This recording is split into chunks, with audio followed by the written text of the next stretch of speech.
Sunday afternoon in Miami, and some baseball to be played. Marlins Park Hyundai brings you a Sunday of baseball. The Reds first place in the Central, the Marlins in the basement of the East, but the Marlins have taken the first two games of this series and played well doing it. Justin Ruggiano and his mates have shined. The Cincinnati Reds trying to salvage a game of the series, and the Fish going against the pride of Coconut Creek, Matt Latos, and the hottest Marlin, Ricky Nolasco, is on the mound. Harbor One, Rich Waltz, Tommy Hutton, joined by Preston Wilson for this Hyundai Sunday of baseball. The Marlins have a foundation of which they're trying to build towards next year. And guys, when you watch the last two ball games, you can understand why there is some optimism towards next year. Well, they have a lot to look forward to. They have the great Giancarlo Stanton. They got some great new talent that they brought in Brantley and Turner. I think you're talking about building blocks of what could be a successful team for years to come. Yeah, Rich, I think in this series alone, you've seen the importance of having starting pitching. Jacob Turner, Mark Burley last night, they've gotten a couple of tremendous starts. Ricky goes today. And if you build a ball club, that's certainly where you start. All right, we'll stay with starting pitching. Ricky Nolasco, Tommy, has been the hottest Marlin and has just been outstanding. Well, Ricky coming off Player of the Week election. He's making his 29th start of the year. Ricky Nolasco continues to be that model of consistency. 10 or more wins, 5 straight years. His last 3 starts, now Ricky's 3-0. How about this? 16 strikeouts, just 1 walk during that time. And, oh, by the way, he beat Matt Latos back on April 7th. That seems like years ago. All right, let's turn our attention to Latos. With Johnny Cueto struggling a bit, Preston, all of a sudden Latos' importance to this Reds team grows. Well, now you understand what all the hoopla was about when they really wanted to get Matt Latos from San Diego. This kid is 12-4 with a 3.7 ERA, pretty much shutting down the National League lately. His last 3 starts, 2 wins, 1 no decision, but more importantly, he's kept them right where they need to be. He's an exciting guy to watch. Great stuff, and hopefully he won't have that good stuff today against the Marlins. Yeah, Coconut Creek, Broward Community College, and of course right now trying to help the Reds clinch. The Reds, all they have to do is just win a few ball games, and they're in the postseason. They'd like to get home field advantage, but not if the Marlins have anything to say about it. The Fish have won the first 2 of the series. Ricky Nolasco will talk about his start today against Matt Latos and the Reds.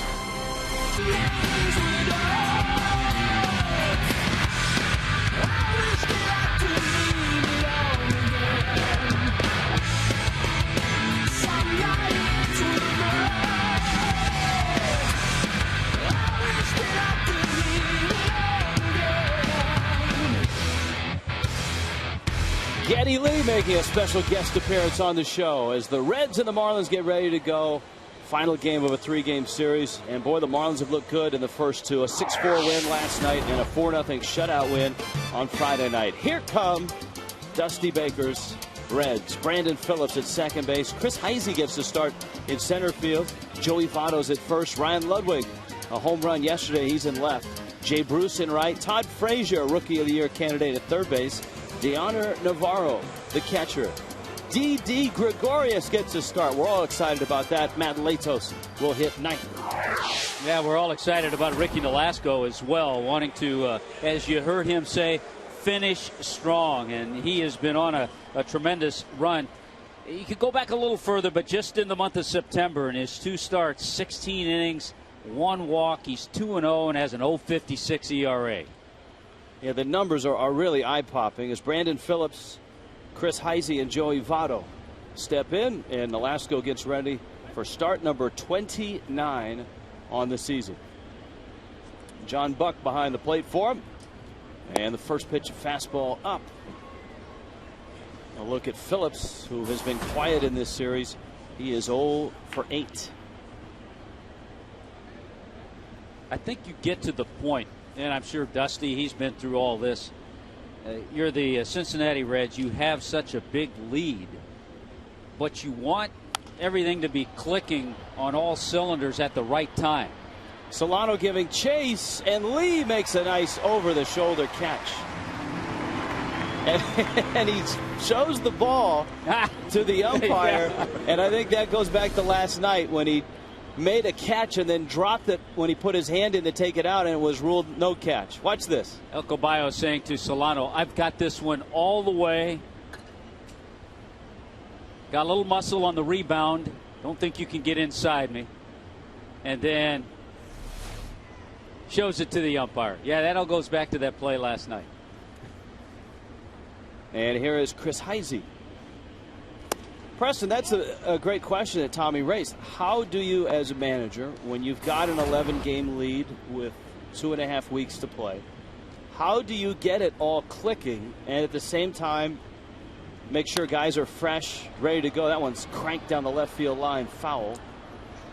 Well, I think the most important thing a manager can do in a time like this is get his bench players some at-bats. You have to find a way to filter those guys in the lineup, get them some playing time, because of all the double switches that go on in the playoffs, you can't have bench guys that haven't had at-bats in a week or 2 weeks sitting there rusty. This is a great time to get them integrated in the game plan. Heisey, one of those guys getting the start. That's a great point, and I also think you can't be too concerned 2.5 weeks out that you might have some guys slumping a little bit. Jay Bruce right now is slumping, because you know guys like that, their track record says sooner or later they'll put it together, and Dusty Baker hopes that is right at postseason time. Boy, it's that question that it's hard to answer. Would you rather be a manager coasting into the postseason, or would you rather be a team that roars in there like the Cardinals did last year, that brought a whole bunch of momentum with them and ended up winning the World Championship? Peterson charges in, and he makes the catch. Here are the Marlins defensively. I'll give you defense and my answer all at once. There's the Cleveland Clinic Florida defense. Peterson, Ruggiano, Stanton. No changes as you look around the infield. The only change, John Buck is behind the plate. My answer, I'd rather be that team steamrolling in. And I don't care if you don't get a chance to give your starters a rest or align your starting rotation. I want them to be steamrolling in. The last go to Joey Votto. You know, I was in that situation when I was with St. Louis, and we really got hot at the right time at the end of the year. Got into the wild card, played our way hot through it, and then when we got to the playoffs, that momentum just kept going. So I understand what Tommy's saying. Being in that situation is a good feeling when your team is rolling like that. Joey Votto bangs one into the gap. Big turn. He'll hold there. Votto swinging the bat well in this series. A double last night. This one in the gap, he settles for a single. Preston, this guy's got a nice swing, doesn't he? Oh, I think he's one of the best hitters in the National League. I mean, early in the year I was asked which players do I like to watch, or if I'm watching baseball, whose at-bats do I try not to miss, and his name was the first name that came out of my mouth. And certainly he's the guy that Dusty Baker wants to get on track for postseason. A couple of knee surgeries, arthroscopic surgeries in the course of the season. And we saw him with a head-first slide the other night. He's still protecting and still easing his way in with that repaired knee. While he was out, the guy at the plate was one of the Reds that really carried the ball club. And that's Ryan Ludwick. Ludwick last night, off a tiring Mark Burley, hit a 2-run homer in the 8th to make it a 6-4 game. And Ludwick has recaptured the stroke that he was known for. You see the month of July and August. Those were months that Votto was not readily available for the Reds. Yeah, I had the good fortune of being able to play with Ludwick when he was in St. Louis, and he was definitely a hitter that once he gets hot, he can help carry your lineup for a good while. He has good power to all fields, smart base runner. He brings a lot to the table. Now, we had the discussion last night, and Ludwick has admitted that when he went to San Diego, he lost the power to right center. He lost the ability to hit the right center. He said he couldn't even do that in batting practice because he got so pull happy because he couldn't hit it out in right center in San Diego. Yeah, I don't think he lost his power to right center. I just think his power to right center didn't match San Diego's ballpark. And right, it does become a mental thing where you stop trying to go the other way. You lose confidence in it because you don't get rewarded for hitting the ball well the other way. That becomes that deep fly ball out. Instead of other stadium, it's a ball off the wall or maybe even a home run. Well, Ludwig's up there right now with a count 2-1. Yeah, the Reds lead still very healthy. 11 games in the Central over the Cardinals, who are starting to wobble in that wild card race as well. The Dodgers came back to beat them, got 2 runs in the 9th last night. Boy, a walk-off win. Juan Rivera with a walk-off base hit. Ricky the recipient of a couple of nice calls there by Alfonso Marquez. Boy, if he gets that call all night, it's going to be a long day. Can't say that. That's what Ruggiano said and got thrown out the other day. There's a 2-2. That's right. That's exactly what he said. He got thrown out when he was already in the dugout, though. At least give me the dignity of throwing me out when I'm right next to you. Don't long range me like that. He snipered him from home plate. Full count here, and that's going to push Votto on his way from first with 3-2 and 2 outs.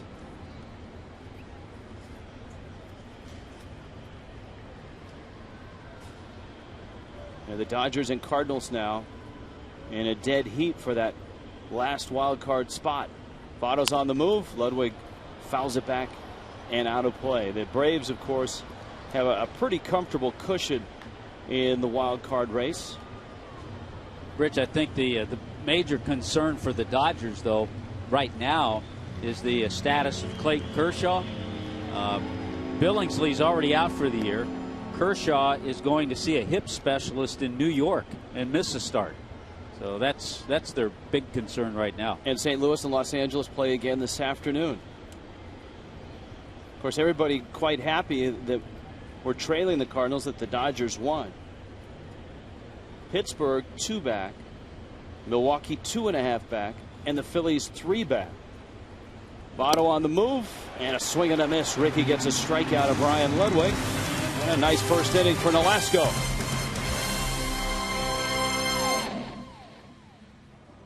The Fish winners of their last 2 here against Cincinnati in this lineup. Familiar one, Brian Peterson in the leadoff spot. Justin Ruggiano has 4 hits, a couple of doubles in this series. Jose Reyes all of a sudden has sparked to life. He's got 5 hits in this series. Giancarlo Stanton with a triple. Carlos Lee, a home run and a sac fly last night. Greg Dobbs homered in game 1 of the series. Donovan Solano snapped a little bit of an offer with a triple. And John Buck gets a start in the 8th spot. Ricky Nolasco hits 9th. Well, a big right-hander that the Marlins have seen before. And, you know, being a local kid out of Coconut Creek High School, he just hasn't had success against the team that he grew up watching, the Marlins. But lately, Matt Latos has really been throwing the ball well. Last 15 starts, an ERA at 2.5, and he's 7-2.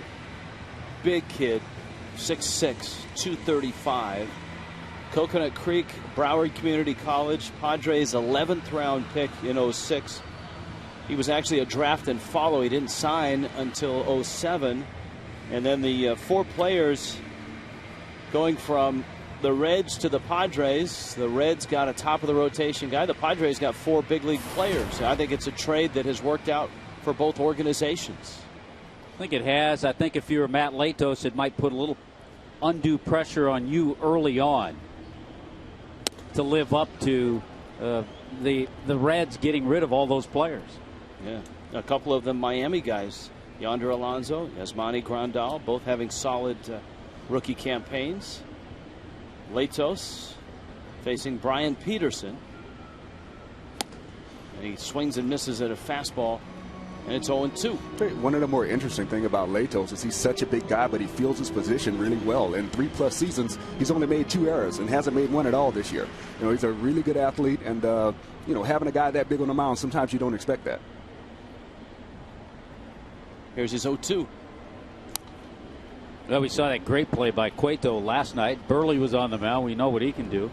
Let's give you a little scouting report on Matt Latos, brought to you by Coventry Health Care. Big and tall.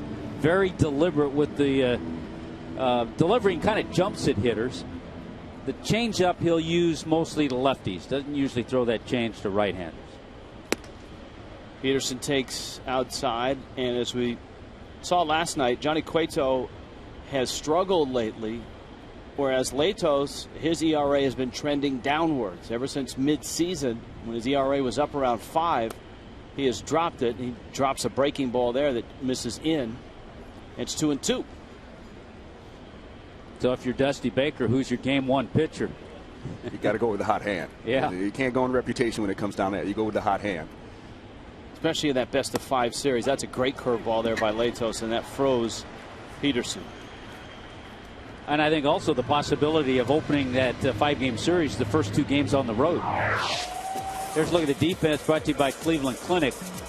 The defense for the Reds, Ludwick, Heisey. Couple of changes for Dusty today. Jay Bruce in right. Todd Frazier gets the start at third. Didi Gregorious, the shortstop. See, we love saying that name. Right side the same, and Deanna Navarro is the veteran backstop. Well, Latos opens with a fastball that is up 96 miles an hour to Justin Ruggiano. 4 hits in this series, a couple of doubles. He now has 22 doubles on the year to go with 13 homers.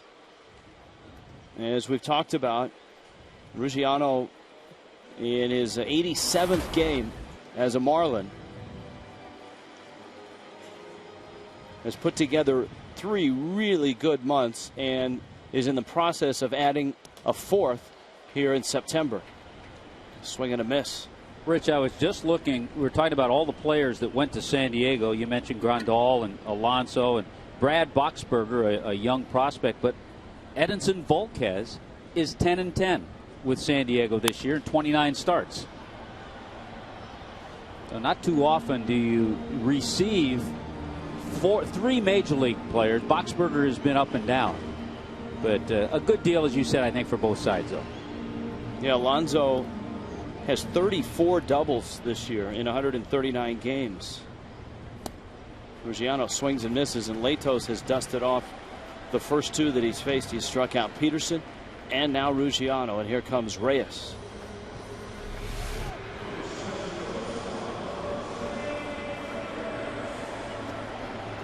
It's even more deliberate in super slow-mo.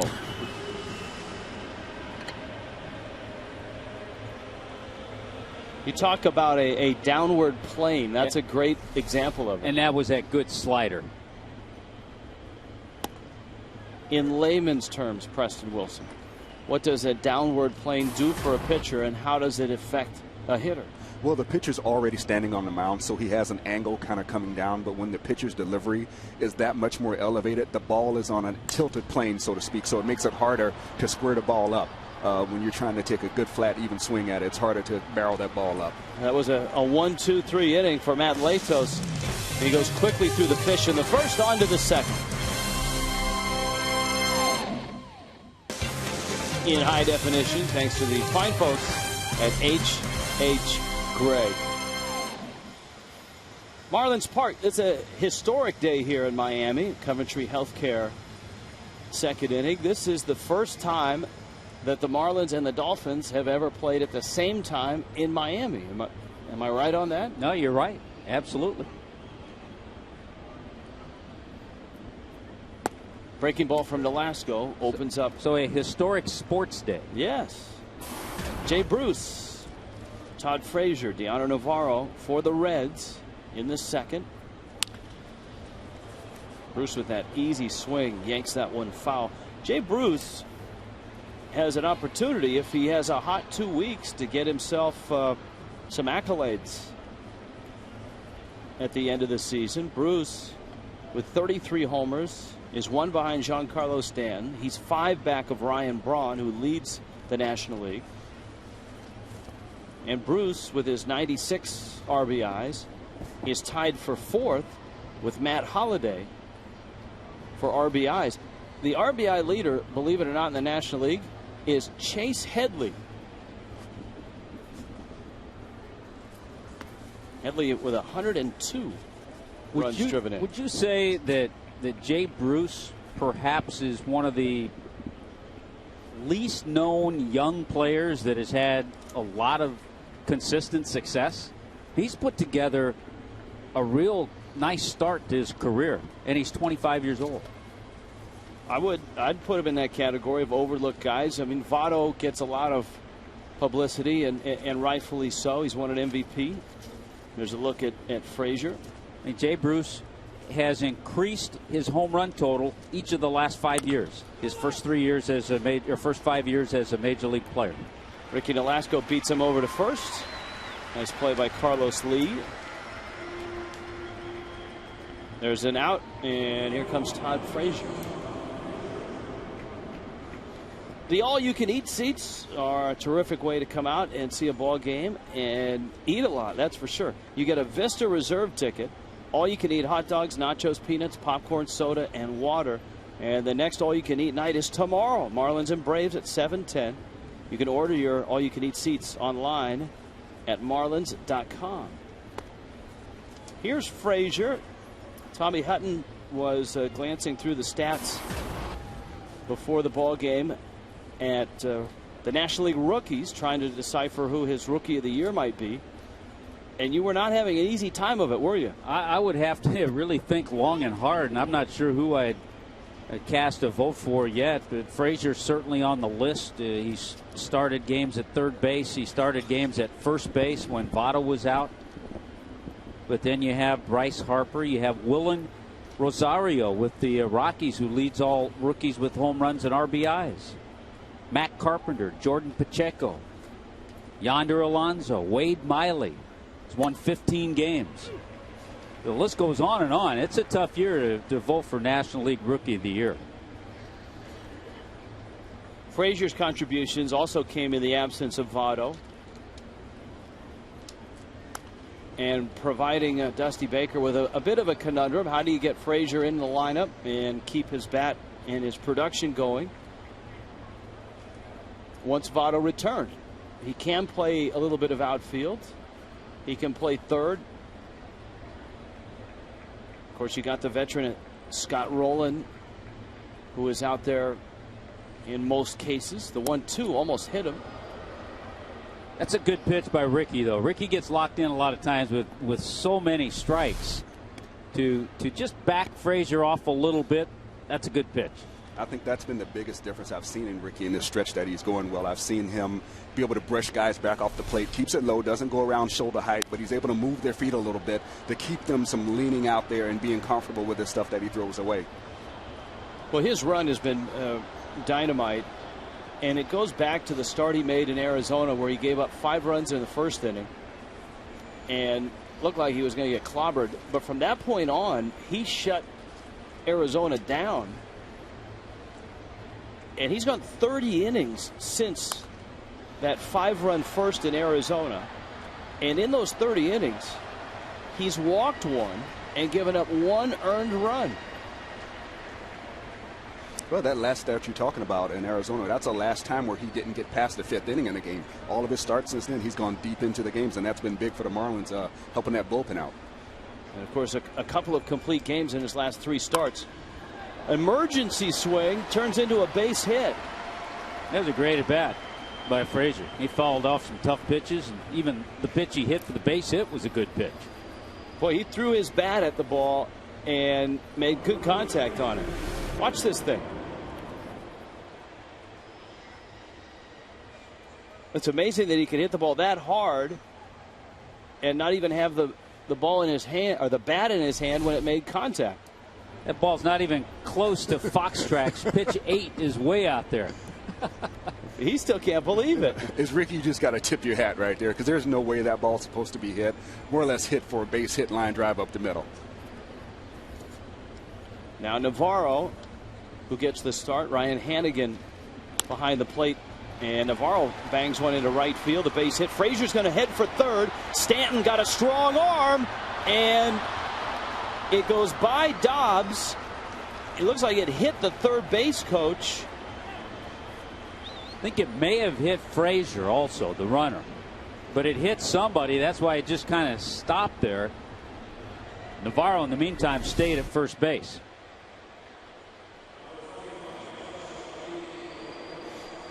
That was a great throw by Stanton, but I think it was a little bit deliberate going to that ball. And Frazier did a good job of not stopping. He made the third base coach stop him, and he was waving him, so he just kept going.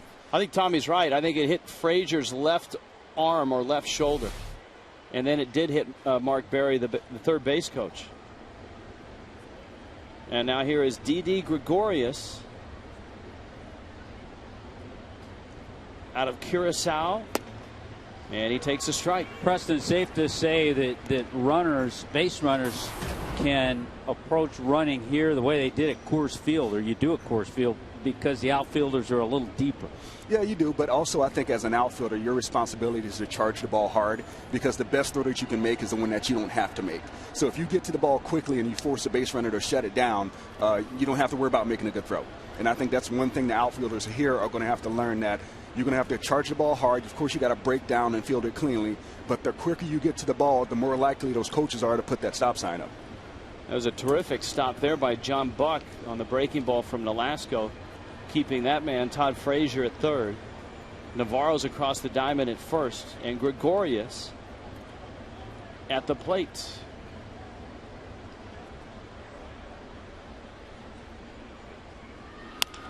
Pulls a ground ball into right field, and the Reds have a run.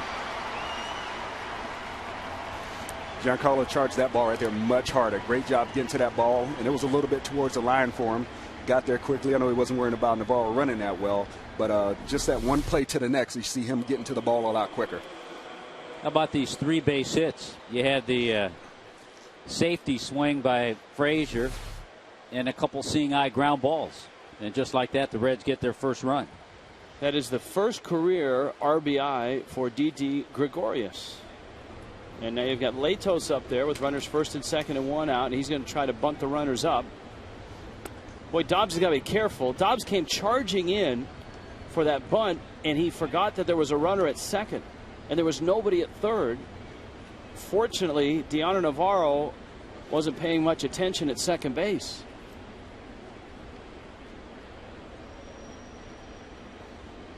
Now you can do that if you have the wheel play on. There's the bunt. Lee picks it up. He's going to go to third, and Dobbs is there in time to get the out. Nicely done by Carlos Lee and Greg Dobbs.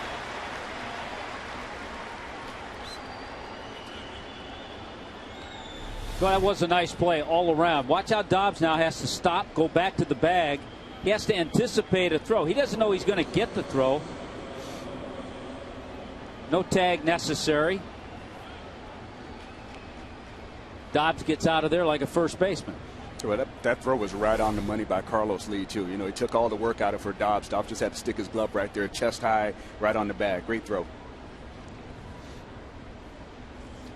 Carlos Lee is a terrific athlete. I mean, you watch him, some of the plays that he makes, instinctive. He just doesn't have a ton of experience at first base. How about today alone? We've seen him with the over-the-shoulder catch in foul territory on the pop fly, and that play right there. Well, the Marlins have had a few athletes in their history that have been a little bit less than svelte, but they've been good athletes. Livan Hernandez, Alex Fernandez, those guys really move well. And, you know, and if you didn't know them as athletes, you wouldn't know them walking around the street. But those guys really move well. Great agility for guys their size.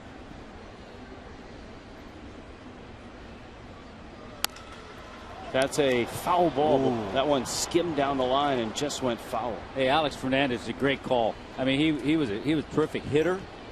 Certainly fielded his position well.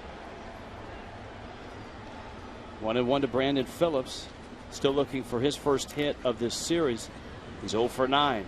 The Reds with 3 consecutive hits have a run. Nolasco with a couple of outs.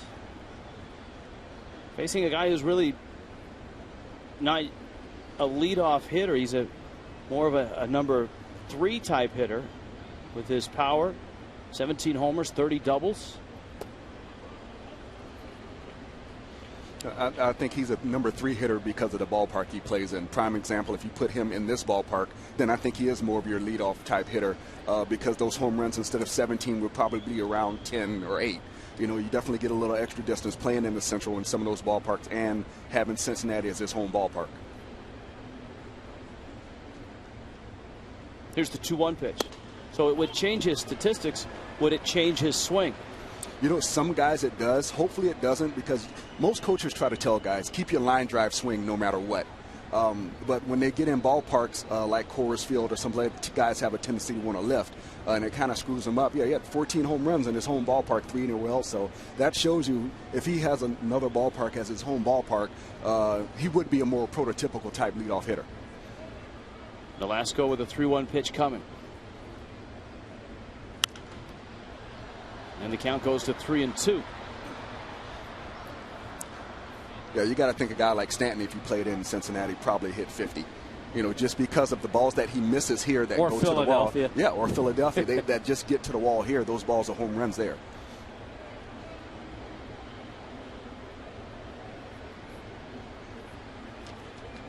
and you don't have to face the Cincinnati Reds pitching staff. Full count, 3-2. Gregorious and Latos will be on the move. Swing and a miss. Velasco strikes out Phillips. The Reds get a run and have a 1-0 lead.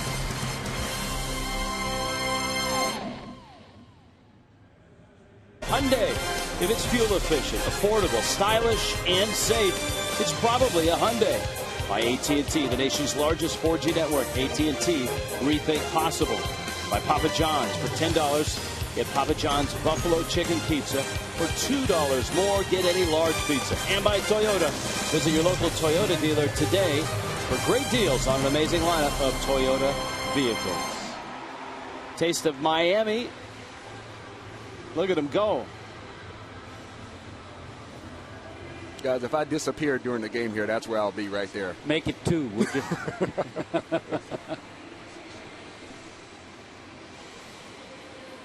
There you go. Wow. Lunch is served, just like that.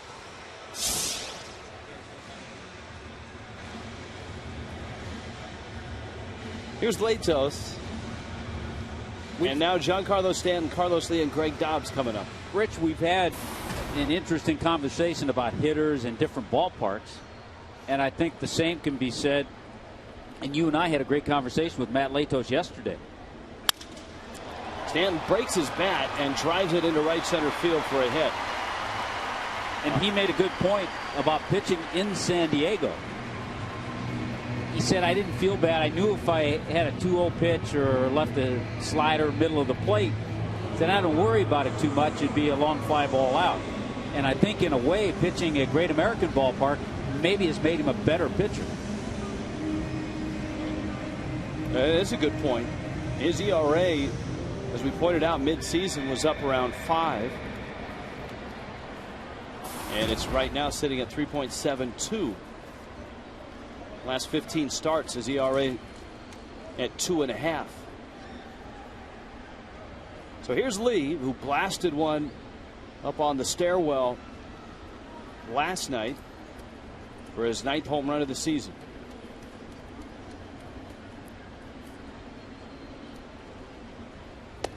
Now the Marlins tried to run last night with Giancarlo Stanton. Ryan Hannigan is one of the best throwing catchers in the National League this year, and Hannigan threw him out. Latos, and Tommy, you talked about how deliberate he is slow to the plate, and Preston, base runners have had a lot of success against him. Well, in most cases, when you do steal a base, you steal it off the pitcher. Most major league catchers throw well enough that if you don't get a good jump, it's going to be a close play or you're going to be out. But with a guy like Latos, who has that big, deliberate motion, you can get a good jump on him, and you're able to actually steal the base off of him where the catcher doesn't have much of a shot at times. 16 of 19 are base stealers this year. Stanton, not a big lead. Latos, the 1-1. At the knees, a strike to Lee. By the way, it's a small sample size, but Giancarlo now 4 for 4 in his career against Latos. He likes what he sees. See, Carlos Lee's had success as well. You know, talking about Stanton's base running, or base stealing, I should say, that's going to be interesting to see how the Marlins handle that in years to come, because he is such a good athlete, and I think he has above average speed, to see if they turn him loose a little bit more on the bases. Frazier backs up on that roller, and Phillips has no chance to turn the double play. Good slide by Stanton. And that's another aspect of the athleticism. We've seen Stanton in the last week break up 2 or 3 double plays. Not that he broke this up as a double play, but he's not afraid to go in and go after guys. Yeah, I'm not so sure if he broke it up, but he made his presence known to Brandon Phillips, and that's why even Phillips, after he leaped over Stanton, thought he had a chance with Lee running to get the double play. One thing middle infielders know, they know when the big guys are on the base, and they know which big guys come hard. They're going to make sure they get out of the way so that they don't get themselves injured. Giancarlo does a great job of going in with good hard slides. You know, he can reach the bag. It's hard, but it's clean play.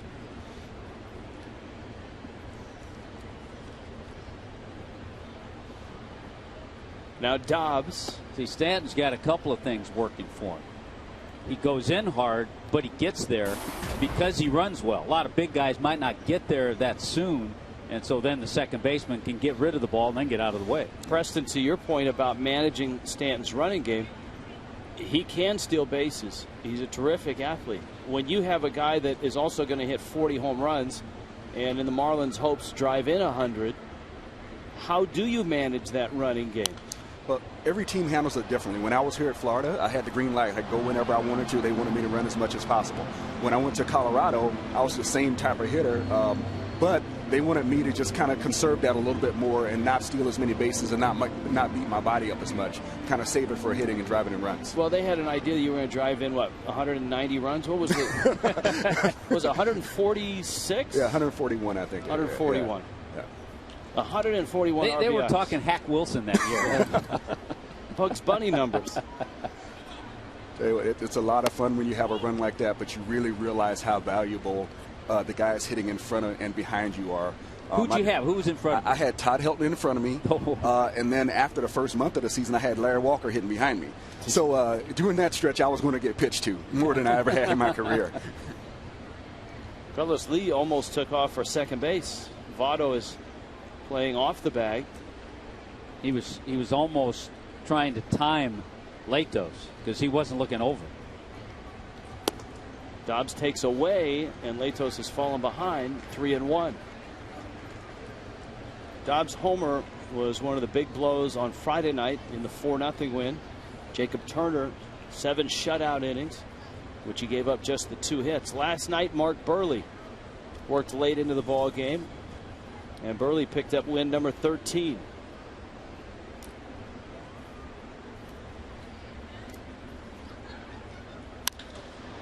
Dobbs lines it to center.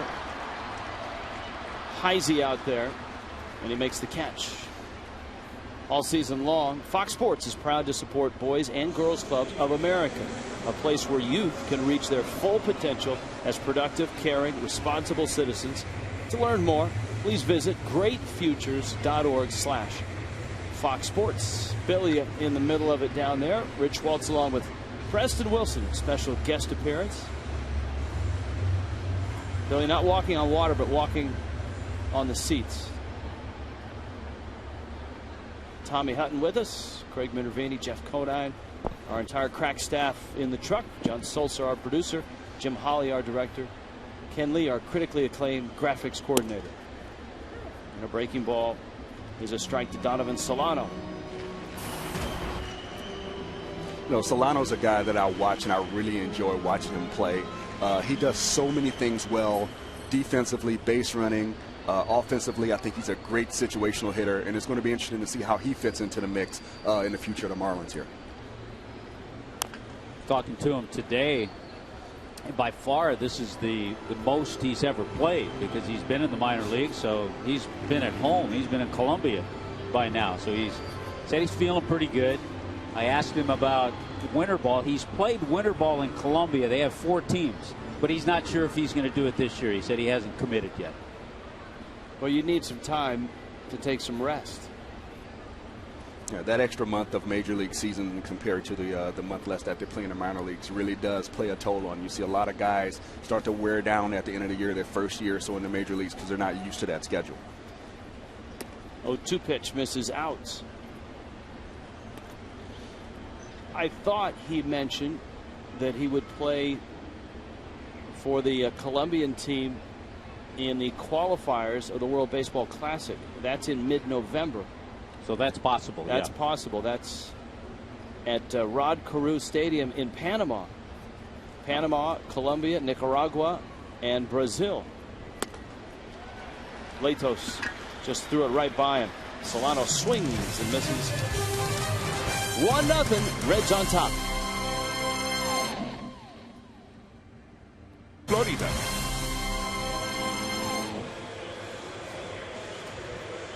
One 0 Reds on top of the Marlins. It's the third. Rich Waltz, our special guest. Usually it's a kid Sunday, so we brought a big kid into the booth. I am a big kid. You're a big kid, yeah. Preston Wilson along with Tommy Hutton. Marlins have played very well against the Reds. Reds are a team that obviously has just about clinched their division. They're headed to the postseason.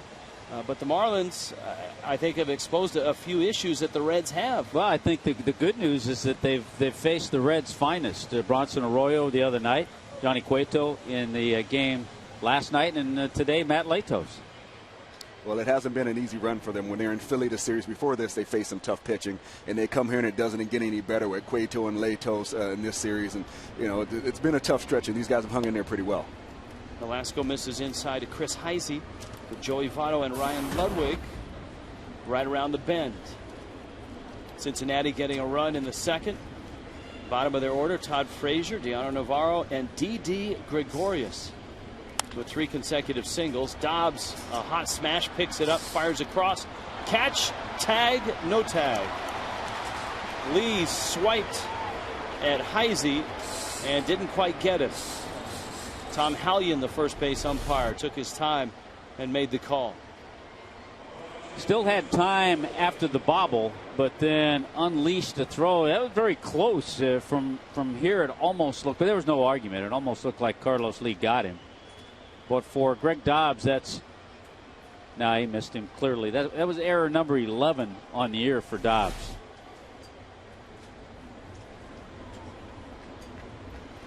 Now Ricky has to face Votto with Heisey diving back in. I think Dobbs is going to look at this this year, and I think over the offseason he's going to put in a lot of work on his footwork and on his throwing. He usually handles the ball pretty well. Most of the problem has been with his throwing. So when you realize you got a chance to be more of an everyday major league player, as he's kind of found himself in this situation this year because of the movement and the injuries on the club, you want to maximize it. And being the professional that he is, I think that's something he'll definitely take advantage of this offseason and really work on those things. Well, we know he works tremendously on his hitting, and you're right. With his approach, he'll probably do that. Votto singled back in the first. Heisey has stolen 6 bases in limited time for the Reds. Ball and a strike.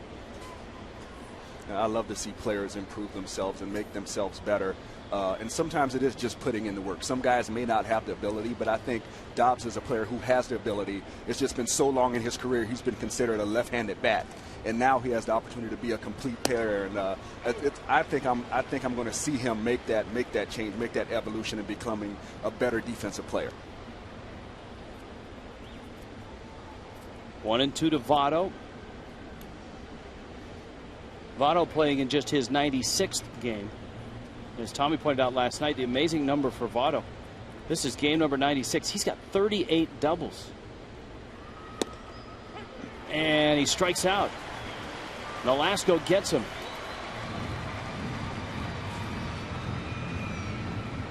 Ricky picks up strikeout number 3. A reminder, this copyrighted telecast is presented by the authority. The Miami Marlins may not be reproduced or retransmitted in any form, and the accounts and descriptions of this game may not be disseminated without the express written consent of the Miami Marlins. I think the other remarkable number surrounding Votto and Ludwick, a part of it, the fact that the Reds went 32-16 when Votto was on the DL. Yeah, guys like Ludwick, guys like Frazier, those guys really picked it up doing that stretch. And, your manager loves to see that. They love to see when your biggest piece goes down, how your team responds. And they respond by other guys picking that up and pulling that weight. Only active manager with more wins than Dusty Baker? That should have been our trivia question. That's a good trivia question. Jim Leland. Wow. I love Dusty. I mean, I got to play against him a lot when he was managing San Francisco and Cincinnati. But then I got a chance to play for him in the All-Star game. He was the manager there, and they go there, and he's got the toothpick in his mouth. He's got the wristbands on. I'm like, man, this is it. This is where I want to be right here. You see the teams he's been with, the Giants, the Cubs, and now the Reds. And he had 2 years, back-to-back years, in which his season finished with absolute heartbreaking losses. And both were in the postseason. Here's the 0-1. Ludwig cranks that one to left field, hits it deep. Peterson goes back. At the track, he makes the catch. And retreating to first is Chris Heisey. You go back to 2002, Dusty Baker's last year with the San Francisco Giants. Remember, they had, I believe it was a 5-1 lead over the Angels. 7th inning of Game 6. in that World Series, and then the Angels came storming back. Scott Spezio a big home run. Troy Glass had a big hit. Was it Russ Ortiz was on the mound? Russ Ortiz actually.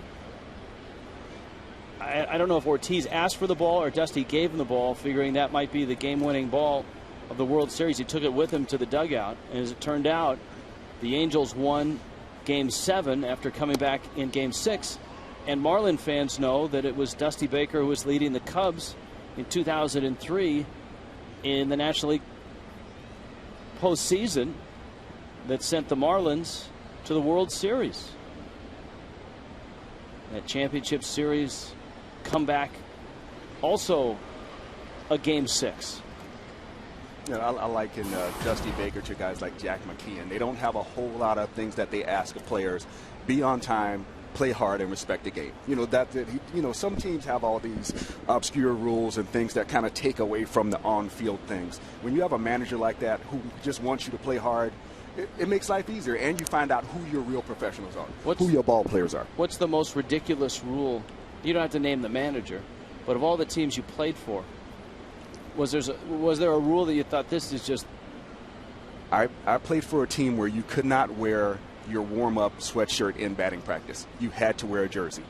There's almost every team in the major leagues that wears their pullovers, and you don't. I played for one team that you had to wear your jersey for batting practice. I thought it was the most unbelievable thing ever. That didn't make sense to me. I'll tell you a great one that I heard. I know the manager. I'm not going to say his name, and it wasn't a manager I played for.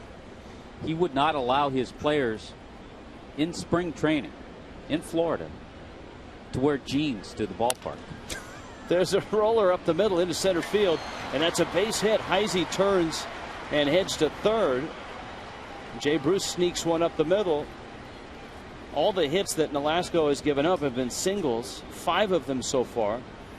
And here's Frazier, who had the oddest of all the hits in this one, a pitch in which he threw his bat at it, and the bat knocked the ball into center field for a single. Guess it'll be interesting to see how Ricky pitches Frazier here. Remember, he backed him off the plate with a fastball and then kept going slider away and went off the plate. And Frazier chased it and got the base hit.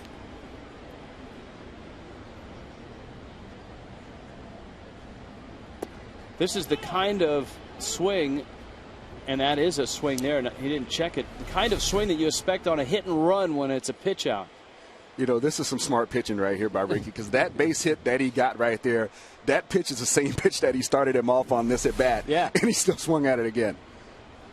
So he's established that Frazier will chase that pitch. Yes, he likes the ball in the other batter's box. He's locked in on. That's his red spot right there in the hot zone. It's his happy zone.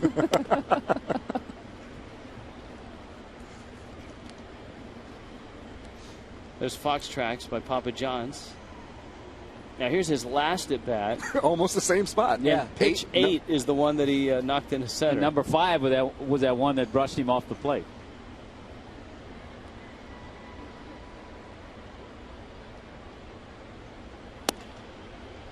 Gets a strike there. And it's 1-2. Same pitch. He found the corner. That time he had the plate. Frazier took it. Or did he find the plate? Well, it's going to be interesting now to see if Ricky tries to tighten him up a little bit more again, back inside after going 1-2 with a few pitches away, to see if he tries to kind of break his bat inside or set him up for a pitch away on this 1-2 count. A lot of pitches, though, early on for Ricky now because he's had to work the last couple of innings. There's your ball strike ratio. Nolasco, a complete game his last time out. A shutout of Washington. 1-2. And he went out further. We talked about Frazier yesterday and his history as a Little Leaguer. Toms River, New Jersey. He was on that Little League championship team. Then played at Rutgers. He's not an overnight sensation, even though he's a Rookie of the Year candidate. He's not a guy that all of a sudden was drafted a couple years ago and popped right into the big leagues. He was drafted back in 2007 as a sandwich pick, and as a college player, it's taken him a while to get to the big leagues. 2-2. Runner moves, and it's taken in. Jay Bruce easily steals second. I'm not sure if the Marlins, if John Buck felt he got such a big jump that he was going to steal it, or if the pitch was strike 3, or if the count was 3-2. He might have wanted to hold it there a little extra time to give the umpire a look instead of making the throw, because he saw the jump that Bruce got. I was a little surprised at the sequence there. I thought the 1-2 was going to be inside and that pitch was going to be outside. There's the breaking ball, and it's fouled back to the screen. Frazier spent parts of 3 years in AAA with the Reds. And now his big chance to play. And he has taken advantage of it, made the most of it.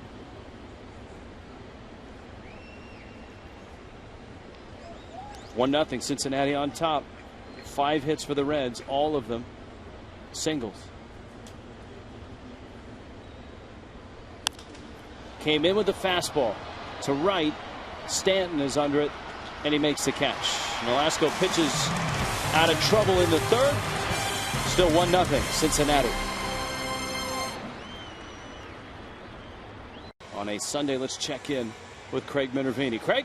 Hey, Rich, thank you very much. John Buck, we know it's been a trying season for him. He was hitting 168 on July the 30th, but since then he's played very well. Of course, he's not getting as many at-bats now with Rob Brantley doing such a great job since the trade, and the Marlins want to get a great look at him. I think Buck has handled it as well as you possibly could. Seemingly 333 in August, 301 his last 21 games. I talked to Eduardo Perez today, the hitting coach, and he emphasized a few things. His hands a little bit lower, that long stride a little shorter, the feet down quicker, and he's hitting more liners than flies, and he really has been impressed with his attitude. It's not easy this game to begin with. He's self-deprecating. It means a lot to him. It hurts, but I think he's kept a good attitude and been a good teammate as well, guys. Thank you, Craig. High chopper. Gregorious fires it over to first, and Buck is out number 1 here in the third. Matt Latos looks real good right now. 2 scoreless innings, 3 strikeouts, and here comes Nolasco. And with friends and family, he told us his mom, his wife certainly will be here today, but in the past he's not pitched well against the Marlins. 3 career starts, he's 0-3 and has an ERA over 8, but pitching much better this afternoon. So here's Nolasco. You know, this for Latos, his 4th year in the big leagues. His best year as a Padre was 2010. His ERA was under 3, made 31 starts. He won 14 games.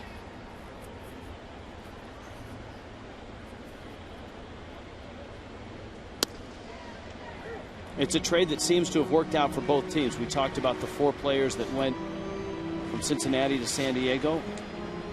And it's also a trade where you have to wait 2-3 years down the road before you really render a final verdict.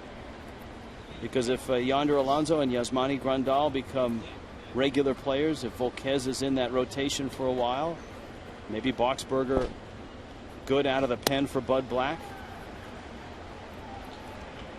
Of course, the Reds headed to the postseason, and Latos, if he's not the number 1, I know Cueto is the number 1, but he's struggled. If Lato's not the number 1, then he obviously is a very strong number 2. Absolutely. And I think the other thing that contending teams, especially the ones that have the big leads, are starting to do now, you have to make some decisions for your roster. Am I going to add a left-hander in the bullpen? How many pitchers do I want to carry? Which extra men do I want to have?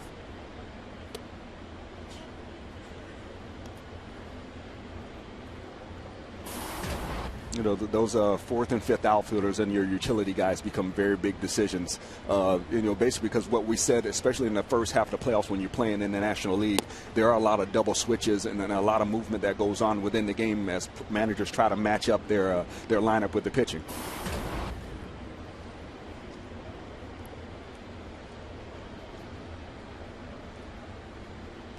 Peterson, a 2-0 pitch from Latos. That's a strike.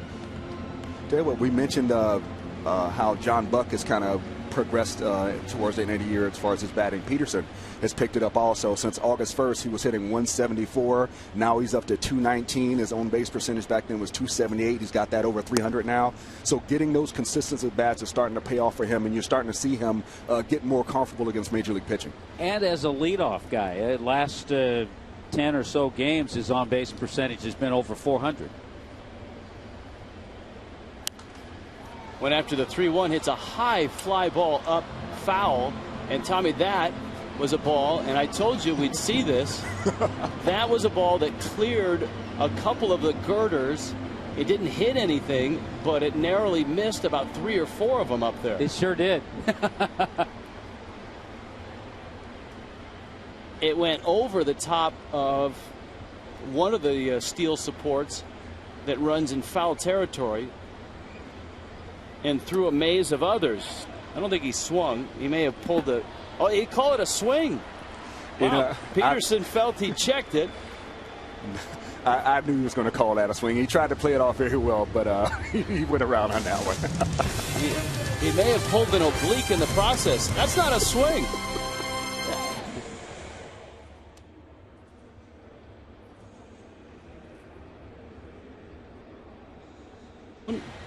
Which team has produced the most National League MVPs? Most MVPs in the National League. Now the Reds are here. Obviously, that's the first thing you think about. And you think back to the Big Red Machine. We had Tony Perez on last night. Tommy, the trivia team with the most MVPs in National League history. You certainly have to think Cincinnati Reds, even though we were amazed that they've never had a Cy Young winner. Deanna Navarro is up. The Giants franchise goes back a long time. McCovey, Mays. Dodgers. They've had some players. I think I have I don't know if this is the answer, but another team that goes back a long time with some great players. We always see the retired numbers when we go to St. Louis. We've got multiple MVPs for Albert Pujols, right? Yes. I think Musial had some back then. I don't know, did Bob Gibson ever win MVP, or did he just win Cy Young? Probably just Cy Young. 1-2 pitch. And it's out. Who were the Reds MVPs? Joe Morgan was an MVP one year. Frank Robinson. Frank Robinson had a great run in the 60s. Joe Morgan won 2 of them. Did Foster win one? I think in 77. That year he hit over 50. Yeah, Foster won one. Possible. Modern day Barry Larkin MVP? Yes. Smacked into right field. Joey Votto MVP. Deanna Navarro has 2 base hits. He's an MVP today.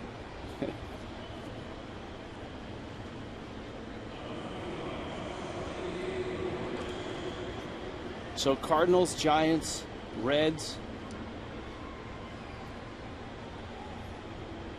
Thinking of the older franchises, I don't think Phillies have had as many as some of those that we've mentioned. I don't know that the Dodgers have had as many as, say, the Cardinals. Dodgers have the lock on Rookie of the Year. That they do. Yeah. I guess it would be Rookies of the Year. Didi Gregorious. This might be the best name in baseball right now. Yeah, it is. You expect Didi Gregorious to just be full of sunshine. Out of Curacao. Gregorious? Yeah. Yes. He was actually born in the Netherlands and then, as you pointed out, raised in Curacao, and he's got another hit. So Navarro 2 hits, Gregorious 2 hits. And here's Latos again, and we'll see if he tries to bunt him up. Remember, the last time he tried, the Marlins actually got the force at third base. And they're fortunate enough to have the same situation with Navarro on second base again. Well, you've got a catcher who's the lead runner, and it was Navarro who was caught at third on a terrific play by Carlos Lee. Sometimes when you have a slow runner, this is when you will see the wheel play. There's the bunt, and this forces Stubbs to come in, pick it up, fire to first, and get the out. Leto's a very good athlete. See him get down the line? A successful sacrifice bunt. Brandon Phillips now with runners second and third and one out. Tico presents Central standings. You can see St. Louis 11 back. Pittsburgh has fallen 13 back. But Pittsburgh and St. Louis, and to some extent Milwaukee, still involved in the wild card race. The Reds have pretty much put this one to bed. In that National League wild card race, we told you that the Cardinals, caught by the Dodgers, the win last night by the Dodgers. Pittsburgh 2 back. Milwaukee 2.5 back. The Phillies 3 back. There's a bouncer. The oddity, at least for today, is that no one really can gain ground on the leader, because either the Dodgers or the Cardinals are going to win. They play each other. So all everyone can do behind them is just try to hold their ground.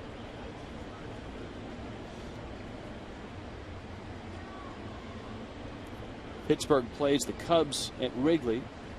The Dodgers and the Cardinals play at Dodger Stadium later on this afternoon. And the Phillies play those troublesome Astros, who beat the Phils last night. Phillies have a 1-0 lead. They've scored first, and Roy Halladay is on the mound. Look, they're making a push. Just a few games ago, they were 5 games back. Now they're 3 games back. They're hoping to catch a little bit of luck and win when the other teams that are ahead of them lose, and trying to sneak back in this thing. A couple weeks left in the season, a little over 2 weeks. Phillies had trouble with Dallas Keuchel last night. 5 1/3 shutout innings. Tough to hit and tough to pronounce. And as we mentioned last night, the Astros had no trouble with Kyle Kendrick, the way the Marlins have had. Yeah, Kyle Kendrick is a guy that the Marlins don't want to see much. For some reason, he just baffles the Marlins lineup. Infield's back except for Lee at first with 1 out. The 1-2 pitch. Buck smothers it, and it counts 2-2. Brandon Phillips an 0 for 10 series so far, and he had an opportunity in the second, but there were 2 outs in a similar spot, and Alasko struck him out. Yeah, Phillips was one of those stretches where he's not swinging the bat very well, and for some reason he's getting the at-bats with the men in scoring position. So it takes a little bit of good fortune and to be able to put together a good at-bat here to get yourself out of a slump like that. Crack staff hard at work, as they always are, informing us that Bob Gibson did win the MVP. That was that year he had the ERA of 1.13, and that was the same year the MVP in the American League was Denny McClain. Yeah, when he won 31 that games. was the year they raised the mound. Yeah, the next year. Yeah. Or they lowered it. Yeah, they lowered it after that. They raised it before that, and then said that's enough of this if nobody's going to score any runs. Didn't they meet in the World Series that year, the Cardinals and the Tigers? Here's a 3-2. Slow tapper to third. Dobbs is going to go to first and get the out. A run comes across. Navarro scores, and the Reds get him on, get him over, and get him in. Not particularly hard hit, but as Brandon Phillips, you got to take a positive out of that at bat and say, even though I'm struggling, at least I got the run across the plate. I didn't get a hit, but I helped the team by driving in a run, even when I'm not swinging the bat very well. Got the productive out. It's a tantalizing idea to go to the plate. Look at Phillips is not taking it the way you wanted him to take it, as he's pounding his helmet into submission in the dugout. Drag bunt. Heisey's a fast guy. Nolasco makes the play, just gets him, and that keeps another run off the board for the Reds. As it is, Cincinnati's got 2. Miami is scoreless.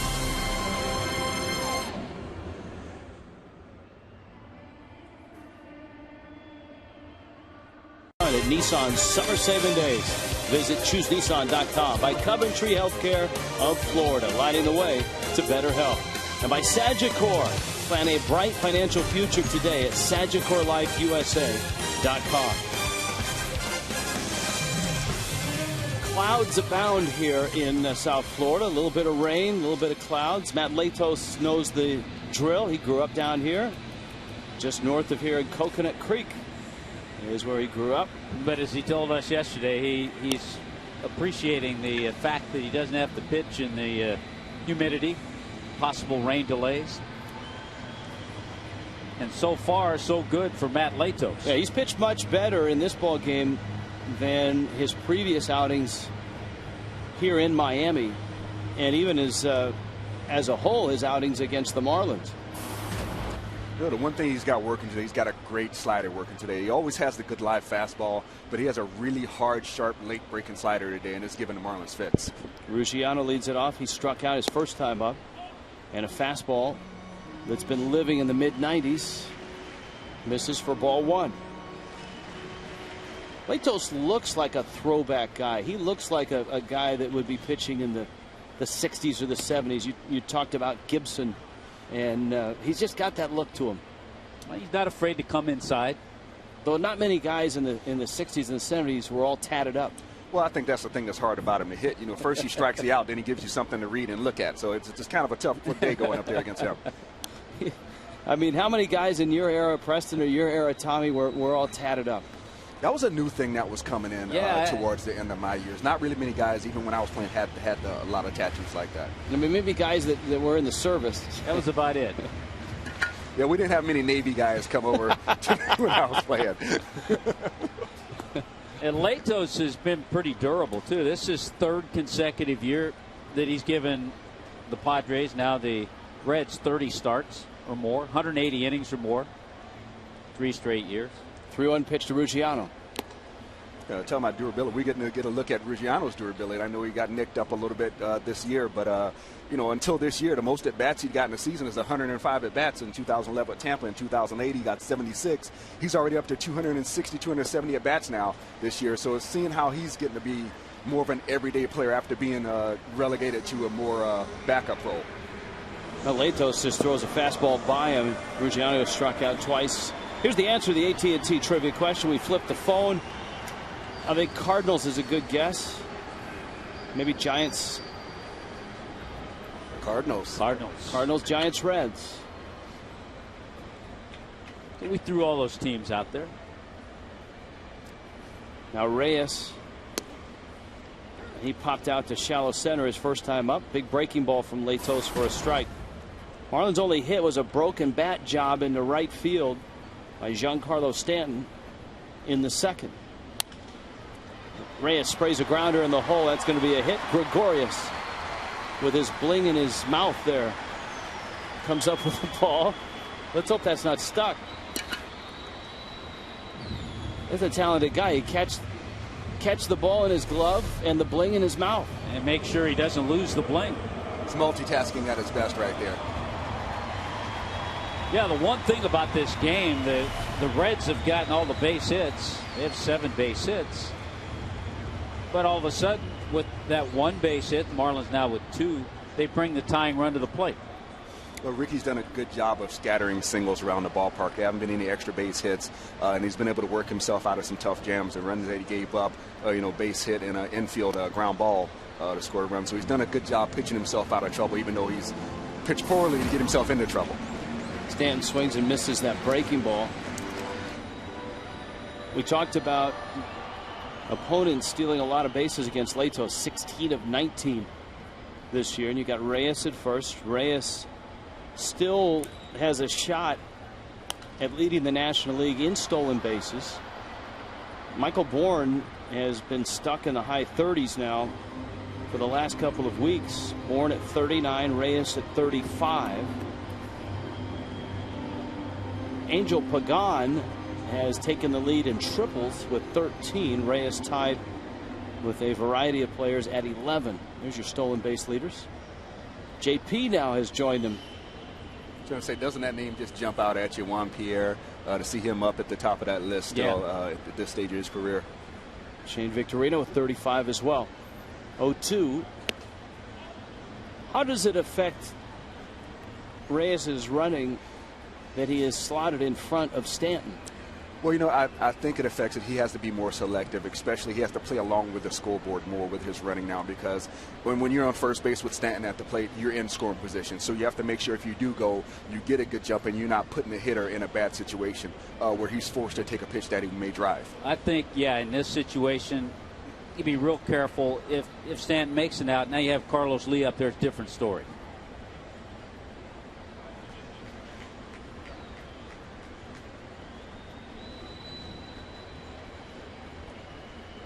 Reyes away from first. See, I didn't mind when guys were on first base and they ran ahead of me. I just didn't like them going to second base, because not only is that in your vision, but you're single away. You know, so I don't like the guys hopping around there at second base. At first base, you know, if you get a good jump and I see you, I'll take the pitch and just battle from there, especially early in the count.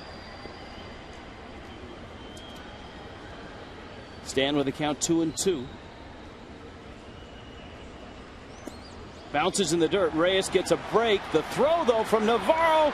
Got him. Wow. Reyes thrown out on a ball in the dirt. What a play by Navarro. Yeah, you take that chance as a runner when that ball hits the dirt. 9 times out of 10, it's going to go a little bit further away from the catcher. Navarro got right on it, made a perfect throw. Yeah, that ball kind of spun and stuck in the dirt right there, and he was able to pick it up and get a great throw off right on the money. So the count full now to Stanton.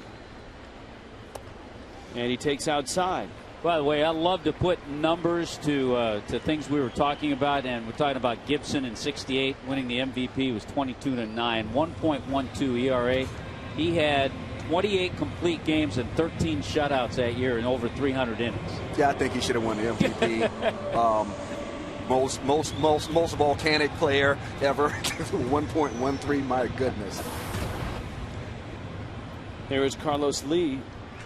There's a lot of pull hamstrings when you're facing Gibson that year, huh? Bad ribs, pull hamstrings.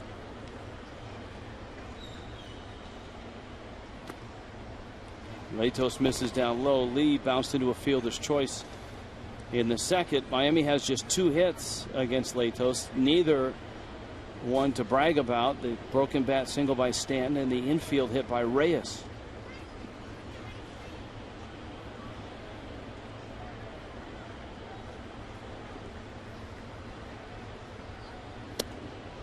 Even though the Reds are on the verge of clinching a postseason berth with 2.5 weeks left in the season, they have a shot, if they get hot and win some ball games here, to overtake Washington with the best record in the National League, give themselves home field advantage and change those playoff seedings.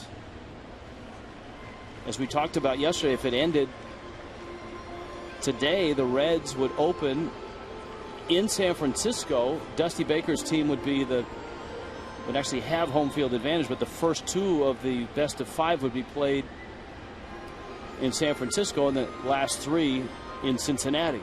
The Nationals go tonight, Sunday Night Baseball, against the Braves in Atlanta. Gio Gonzalez goes for number 20. That's a big night for Gio.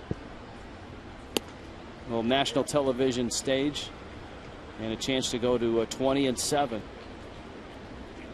Yeah, this is one of the few hitters counts we've really seen against Latos today. You know, Carlos Lee now is 5 for 13 against him. This would be a great count for him to get something good to swing at. Well, he got something good to swing at yesterday when he homered to left. And he takes. Lee walks. Stanton trots to second. Lee's at first. Here comes Dobbs. And here comes another Chevron ticket. Wednesday, you can fill up with 8 gallons or more of Chevron with Techron gasoline. You get a voucher for a 50% discount off tickets in select sections for any remaining Miami Marlins Wednesday home game. Stop in at participating Chevron stations today for full details.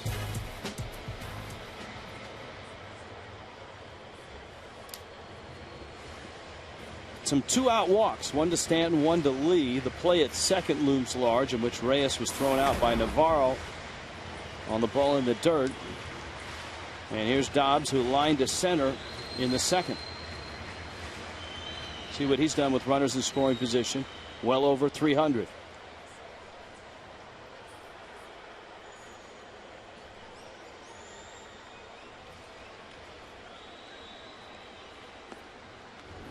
all of a sudden struggling with the command a little bit, Matt Latos. And if there is a bugaboo in his whole pitching repertoire, so to speak, it would be at time he does lose a little bit of control. In his last 3 starts, he's got 9 walks, 18 strikeouts, but he's got 9 walks. And on the season, he's got 163 strikeouts with 59 walks before the start of the day. So if anything, he would like to get those walk numbers down. Dobbs breaks his bat. That's a fair ball. Into the corner it goes. Stanton will score. Lee is trucking around third. Here comes the big man, and he's going to score. And Dobbs has a triple. Rattling, tumbling around third base. That way, El Caballo.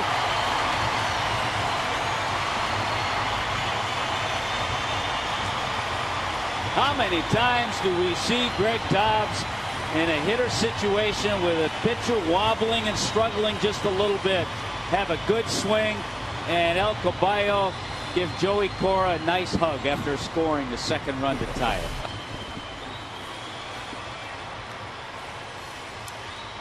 There goes the bat, and there goes the ball. You know, that right there is a great example of the difference between a ball being up and down. If that ball is down, even though he breaks his bat, it's a ground ball. But that ball is up in the zone, broken bat, he's still able to hit it down in the corner for a double. So when pitchers elevate the ball, even if it's not over the hitting zone, they give you a chance.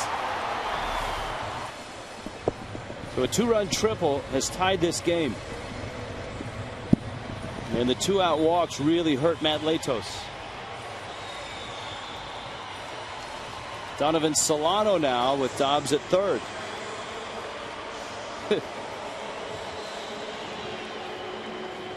Stan looks more gassed than El Caballo. Look at El Caballo sitting by the speed guys. Stanton and Reyes. You know, one of my teammates I used to love was Charles Johnson. You know, he wasn't exactly fleet of foot in the last couple of years of his career, but man, he would say some of the funniest things. Remember one day he scored on a single, and he gets in the dugout. He goes, "Man, did you see that?" I was like, "Yeah." He said, "Man, you ever be running so fast that you can't hear anything?" I was like, "You know what? That's it, CJ. I'm done." It's like, yeah, I was running so fast I couldn't even hear nothing. 0-1 to Solano. And a fastball, a swing and a miss. Donovan Solano's kind of hit a little bit of a bump in the road here. He's 1 for his last 16. Yeah, and today, his first at bat and that last pitch, Latos is just throwing fastballs by him. Well, I think it's kind of what we talked about earlier, of guys who haven't played this long of a schedule, you know, and who haven't been everyday players in the major leagues before. It definitely is a physical toll that it takes on you to play in the September, in the heat, you know, different parts of the country. But to have more bats and play more games than you ever have in your career, it starts to show up on the field. And mentally. Yes.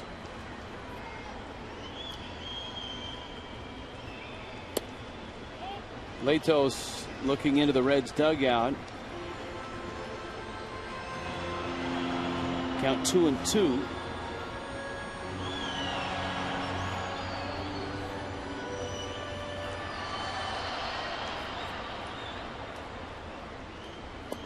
And he got him on a slider.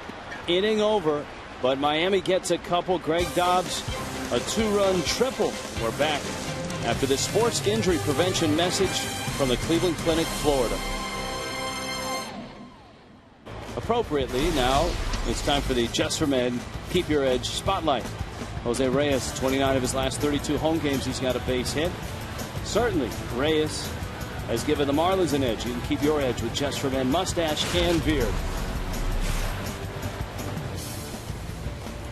Ricky Nolasco was giving up single runs in the 2nd and the 4th. With his ball club getting 2, has Joey Votto, Ryan Ludwick, and Jay Bruce in the 5th. And a big breaking ball for a strike opens up the Joey Votto at bat. He's 1 for 2. This would be a great inning for Ricky to have one of those 1, 2, 3 innings, make some nice pitches after his ball club has gotten it back in this thing and tied it.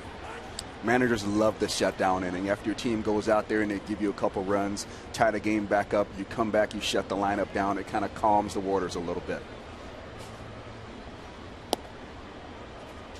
Changeup floats outside. A lot of games getting underway across the landscape of baseball. The Mets in Milwaukee are scoreless in the 3rd. Yankees have jumped all over the Rays. Hot smash by Solano into right center field. Stanton has it. Votto, another hit. He's 2 for 3. 6-1 Yankees over the Rays, bottom 4 at Yankee Stadium. And the Phillies lead over Houston is 1-0 into the third. Here it's 2-2. And here is Ludwick, who has struck out, flied out.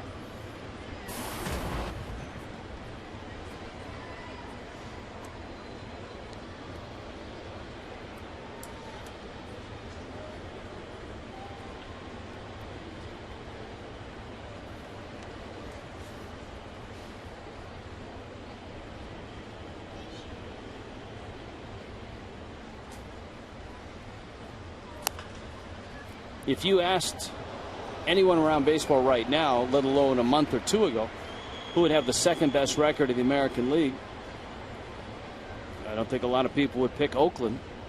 Most people would not have picked Oakland. And even now, I think some people still don't realize that Oakland is sitting at 84-61, just 2 back of Texas. They have a better record than the Yankees, better record than the Orioles, than the Rays, than anybody in the Central by a long shot. Tigers are a game back behind the White Sox in the Central. Yeah, the A's beat Baltimore last night. Big hits from Reddick and Cespedes. Stephen Drew hit a home run.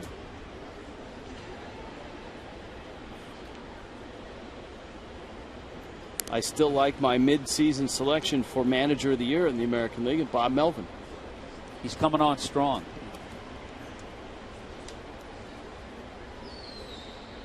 And right now appears to be a good choice.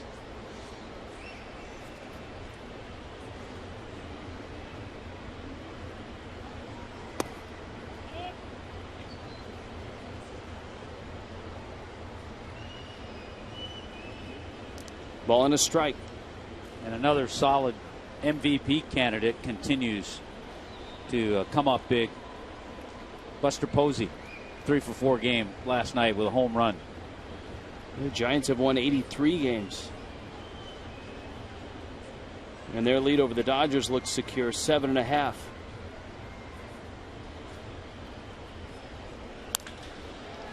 Ludwick jumps on that breaking ball, and Nolasco gives up a couple of base hits to open up this 5th inning.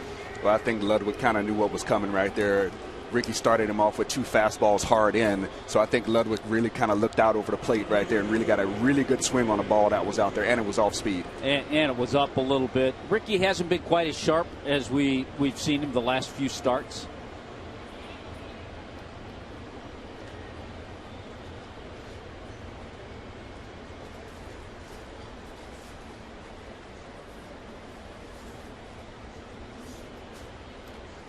Now Jay Bruce. Bruce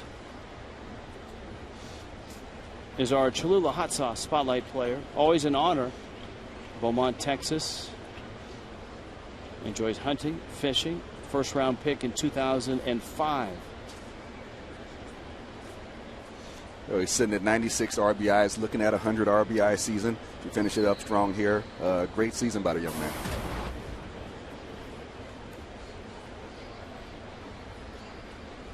Reds have done a nice job through their draft.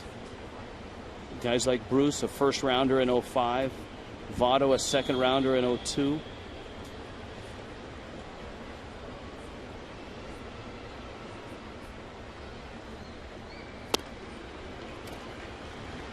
Ricky gets a strike.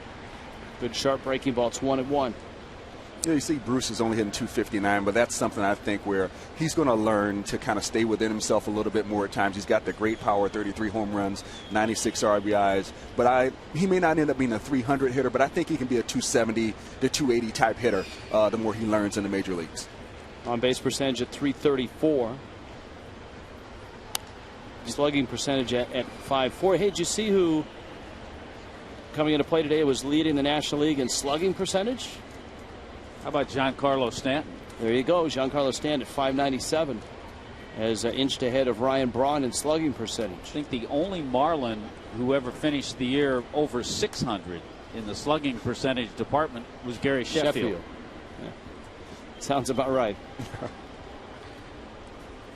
1-2.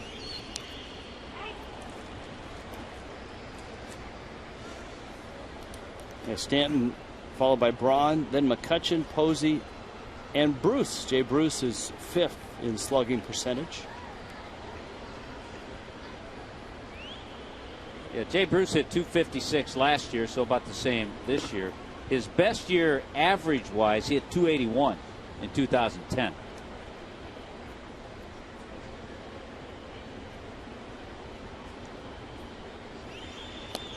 And Ricky gets him to chase a changeup. It's a big out to get, because Votto is still at second. Ludwick is still at first. It's a split change. It has a little action. He started it away, plus it moved away a little bit. Here's Todd Frazier. Here's something to keep in mind as you watch the great action on this off-speed pitch.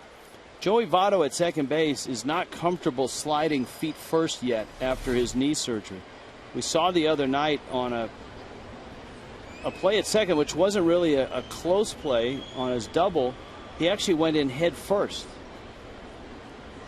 So he's not running as well as he usually does, and he's not comfortable sliding feet first. So if there's a play at the plate here, it'll be interesting to see the result. I'm sure Dusty's told him to be very careful. Yeah, I mean, there's some guys that a manager will say, you know, if it's not close, especially on a double play, if you're on first base, just veer out of there. You know, don't worry about getting down. But another thing they may want to work on him with is try to get him to learn to slide on his other leg. You know, it takes a little bit of practice to be able to adjust that, but you can learn to slide on your other leg when you go feet first. Could you slide on both legs? Yes. Yeah, I went head first when I was stealing bases, but on like plays coming in like that, I would go either leg. A preferred leg? Nah, it just depends on what stride I caught. I was on the right side all the time. All the time? Left leg at the bag, right side. And if I had to go around the other way, I would just go further that way and get it with my hand. It's making an adjustment staying within yourself. That's right. You got to make the adjustment. Bouncer in the dirt.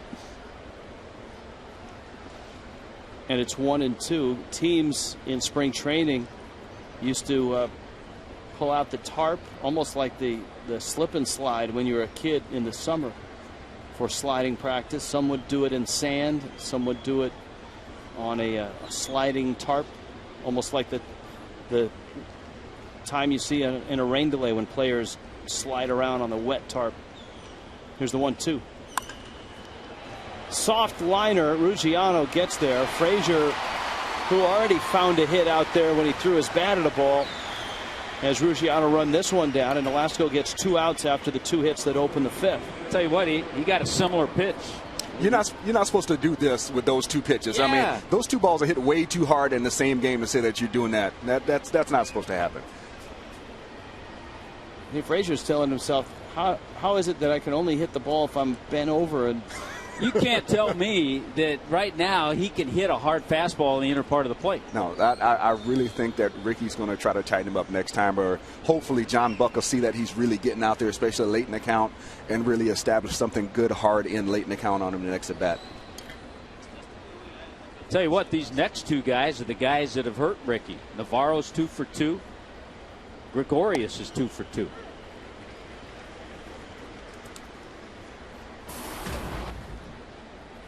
Navarro base hit in the 2nd. His single opened the 4th. And those hits in the middle of both Red rallies. A single run in the 2nd, a single run in the 4th. 2-2 game here in the 5th. Nolasco misses in. 93, that was probably his best fastball of the day right there. He reached back and got a little extra on that one.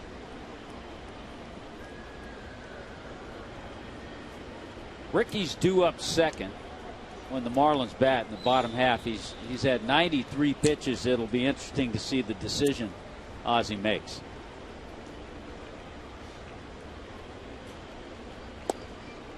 Misses away. And now he's 2-1 on the Reds catcher. Look at what Navarro is in his career against Nolasco. 2 of those hits have come in this ball game. No wonder Dusty got him in the lineup. I'll tell you what, managers know, man. They look at those sheets and they see who's hot against somebody. And you know when somebody really owns someone, because they're going to be in that lineup no matter who plays in that position ahead of them. And no wonder Ricky's pitched carefully to him here. And that pitch misses down low. So he's gone 3-1. Gregorious is on deck.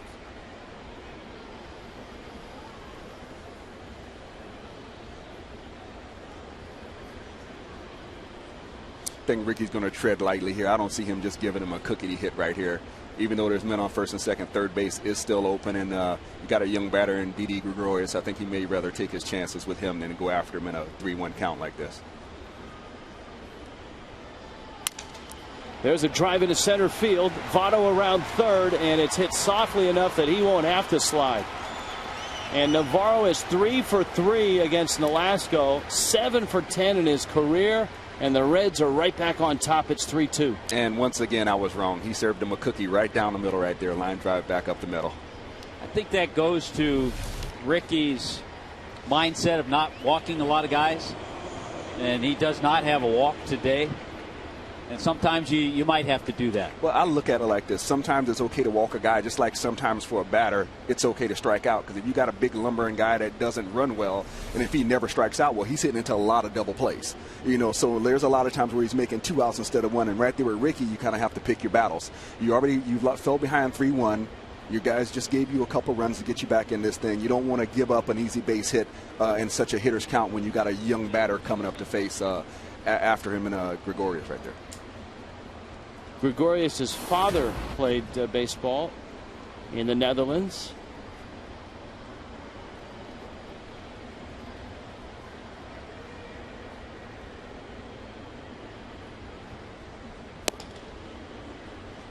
Velasco misses away with that fastball. And now it's 2-0. Signed back in 07. Couple of minor league stops this year. Overall hit 265.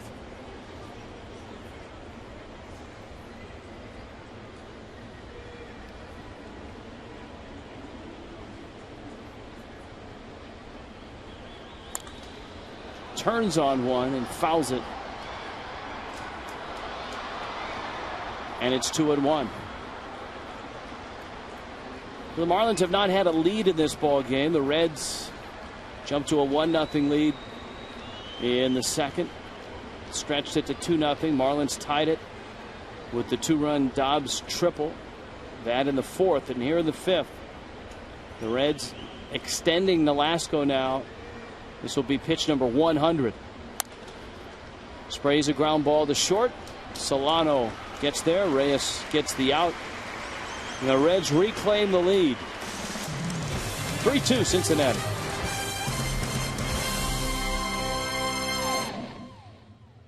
By Verizon Wireless. Halfway through this one, 3-2 Reds on top. We bring in Cookie and Joe. Gentlemen. Hey, how are you? How you guys doing? How you guys doing? You know, we brought in reinforcements, Cookie. We brought in a right-handed power bat. We got Preston with us today. We got Mr. Preston Wilson. His father and I were coaches together in New York, so I know him very well. Yeah. Yes, sir. You were actually my coach for a little while there when I first got called up to the big leagues. You were on the team there. That is right. Hey, yes, Preston, sir. Cookie has been everybody's coach at some point. And they're lucky to have him. Yes, we are. Great game tonight, boys. I think we've seen very good pitching from this 24-year-old latest, and also from Ricky. Even though they got 10 hits off of him, he has kept us close. Yeah, you're right. The hit by Dobbs, a big one. The Reds have been on the verge of a big inning. Ricky's been able to just keep it to 1 run in each of the rallies for the Reds. And Buck will lead it off against Latos. Well, you know, no question that our ball club has been playing very well the last 2 or 3 days, and maybe a chance to win this ball game right now and sweep the Cincinnati Reds. I think this will be great for all the kids. No question about it. You know, beating a first place club and playing good ball against them. You realize the last time the Marlins swept the Reds in a home 3-game series was 1995. Wow. It's a long time ago. Sure is. You know. Now, do you see this ball club as the Cincinnati Red machine maybe in the next 2-3 more years? There's a ground ball to Phillips, and he fires over to first. You know, it depends. I think the maturation of Jay Bruce, if Votto stays healthy, if Frazier is what he has shown, Zach Cozart seems to be a real nice player. They get him back next week. And I think Latos is a big part of that. Cookie, we were talking with Tony Perez last night. The amazing thing about the Reds run in the 70s and the Big Red machine is not many people can name just one starter from their starting rotation. They didn't do it with pitching. That's right. That's right. But this ball club, I think, have pretty good arms. And if you have Chapman, healthy and Marshall in the bullpen, you got a good possibility of maybe making a big run in the next 2-3 years, I believe. And I think, Cookie and Joe, the other thing, you hate to keep mentioning this, but we find ourselves saying they play in a division where they can take a hold of that for a while, because there are a couple of teams, the Astros and the Cubs, that have a long way to go. No question. And the one thing also, Tommy, that's going to happen next year is, too, finally baseball is going to go back to 15 and 15 clubs, with Houston moving into the American League. That's right. I take that back. They won't see the Astros. That's right. So that's not going to help them anymore. In looking at the nuances of the schedule, there's some interesting. You're going to play each team in your division 19 times now. Yes. The Marlins and the Rays will play only 4 times next year, and that will be 2 in one ballpark and turn around and play 2 in another ballpark, and that'll happen with the rivals that are in close proximity. Yeah, like Tampa, for us in that regard. Yeah, absolutely. I think it's going to be a lot more interesting, in my opinion, to do that. So it's going to be great. A great future. I think that we're going to see a lot of kids ourselves, they have great talent that is going to come in the near future, too. And I believe that we have some young arms that are going to make the difference, I believe, for our ball club. But looking at Cincinnati, I think that's going to be a tough ball club, no question about it, in the Central, in the National League. All right, guys, have a good show. All right, guys. Good afternoon.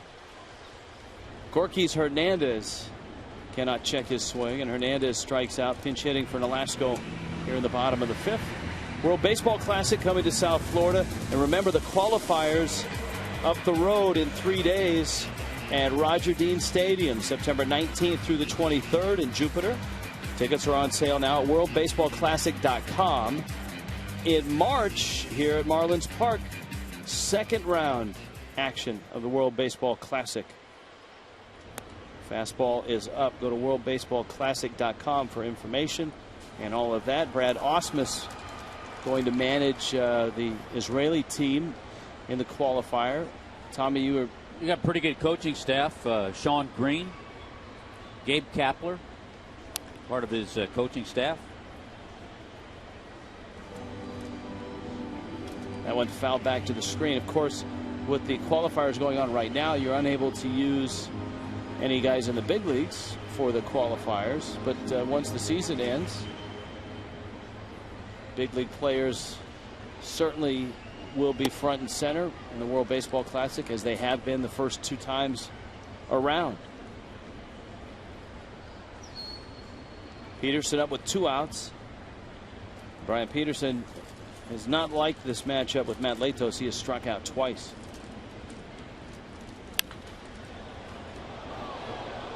Well, Latos has done a good job with crowding him with fastballs, and he's using that slider on the inside part, too, to straighten him up a little bit. So he's really been pounding him in hard, and, Peterson has just got to get fortunate and get a mistake that may be a little bit more out over the plate for him to handle.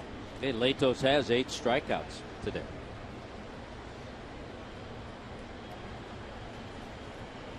Two and two to Peterson.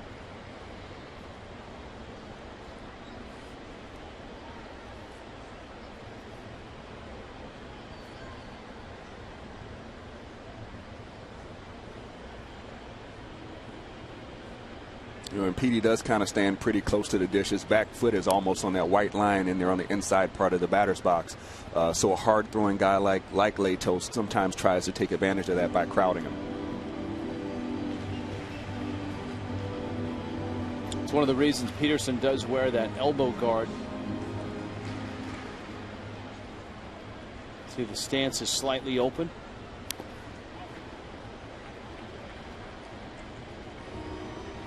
2-2.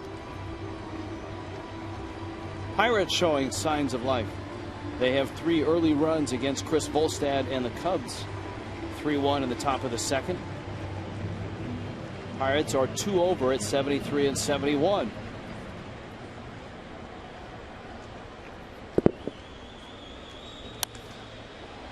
Peterson lifts that one out to left. Ludwick comes in and he makes the catch. Latos with a 1-2-3 fifth to the 6th. 3-2 Reds. Craig? Rich, this group probably needs no introduction. For 4 years, they have been the host of Billy's Bunch. Brendan over here, 4 years, now reporting. Lauren, you've done it for 4 years. Stevie's been on the show, and you are the host this year. Yes. What was the most fun thing you did this year? I really like interacting with the players and getting to host the show, meeting everybody. It's a really fun experience, and I love it. You did a lot of the dirty work. You had to clean the fish tanks. The boys didn't have to do that. Yeah, I'm not quite sure why I got chosen for that, but that was fun too, so it's all good. Stevie, what about you on the show this year? Well, I always do strikeouts with Stevie where I do trivia, and it's been great. Jose Reyes actually won this year, so that's been good, and it's been fun. Some tough questions? What's an example of a question you had? There's a lot of history. We asked Jose Reyes a lot Mets history because he's been with the Mets so long, and we just kind of play around with him and have a little fun. Now, I know, Brendan, you had a chance to do a lot of the events. You did an Olympic event with Preston Wilson, who's in the booth today. Yeah, that was really fun. You know, he beat me out, but... Wait, what did he beat you in? Him. He beat me in jumping and running, but I got him in the shot put, though, so at least I got one. Really? Hey, Preston, tell me about the shot put competition here. I had to leave one for him, man. I couldn't, let him leave without winning one event. He had to let you win one, he said.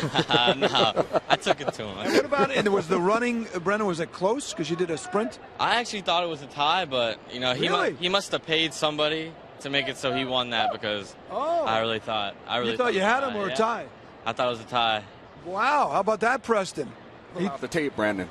I'll go get the tape. He's going to get the tape. Maybe we'll do that on a pregame show, and we'll analyze it.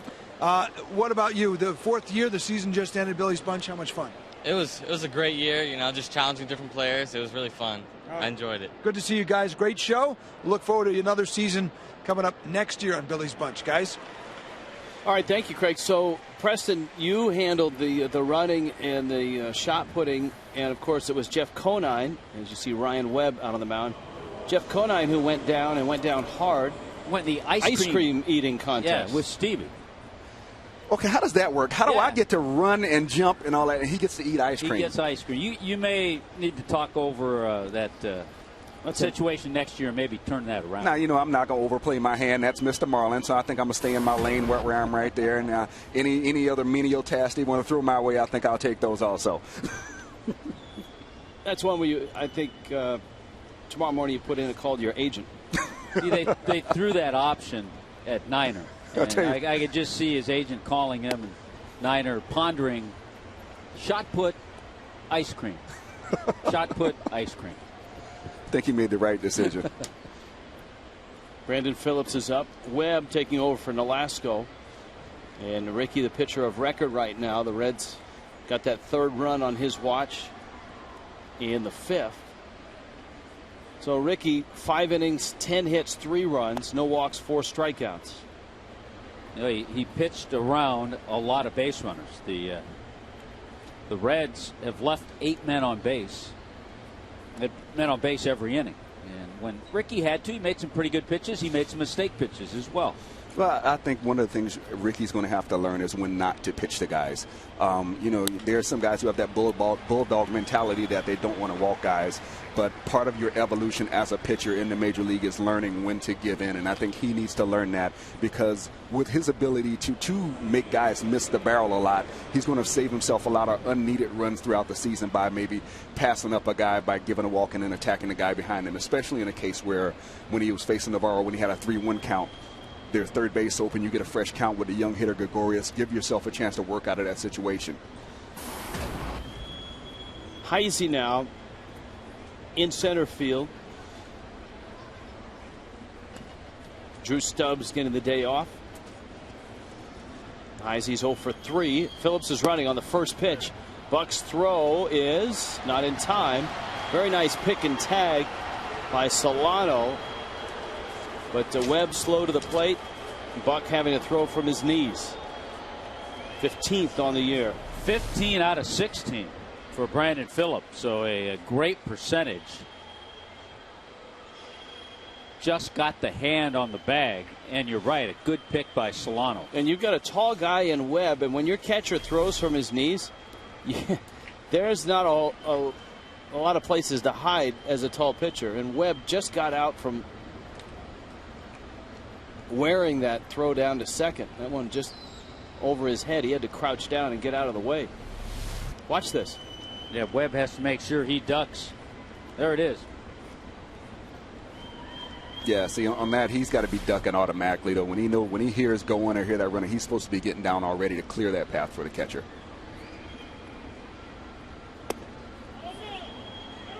That's a swing. Great job by Cincinnati realizing that now they got a guy in the ball game in Webb who is a little bit slower to the plate, and they take advantage of it right away.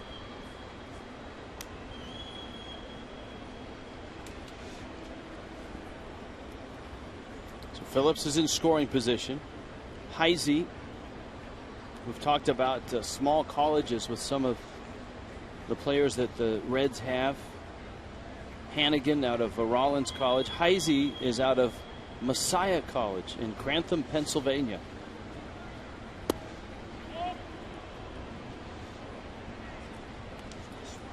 Toyota trend. Marlins have not swept a 3-game home series from the Reds since 1995. Hey, the last time the Marlins even won 3 games in a row this year. July 4th, 5th, 2 games in Milwaukee, and the first game in St. Louis. When it was over 100 degrees, I think, all 3 days.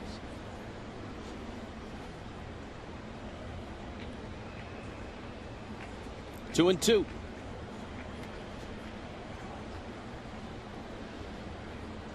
And I think this is a great time of year for these young Marlins players to get the experience of seeing what it's like when they're playing against ball clubs that are in the hunt. They saw what the Phillies look like. They see what the Reds look like. And as a player, if you look around you, you're going to get good things that are going to help you throughout your career. And you see how a team that's in the hunt is going about their business. And you can kind of take some of those things and implement it into your game and your thought process.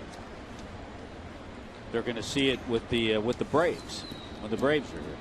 I think I learned just as much throughout my career by watching the teams we played against as the teams that I was on, because you really you learn baseball. You learn how winning baseball is played when not only you pay attention to your team, but you pay attention to the things that other people in the league do well. 3-2, little tapper. Dobbs flips to first. That one real close. The ball, Dobbs and Phillips all arriving at about the same time.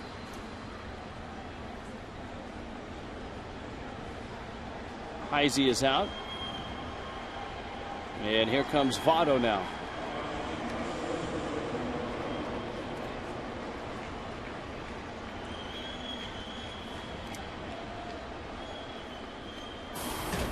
Marlins are going to put Votto on and pitch to Ludwick. Now, Ludwick has been no bargain in this series. Remember, he hit a 2-run homer yesterday, and he crushed a ball in the 5th on a liner to left.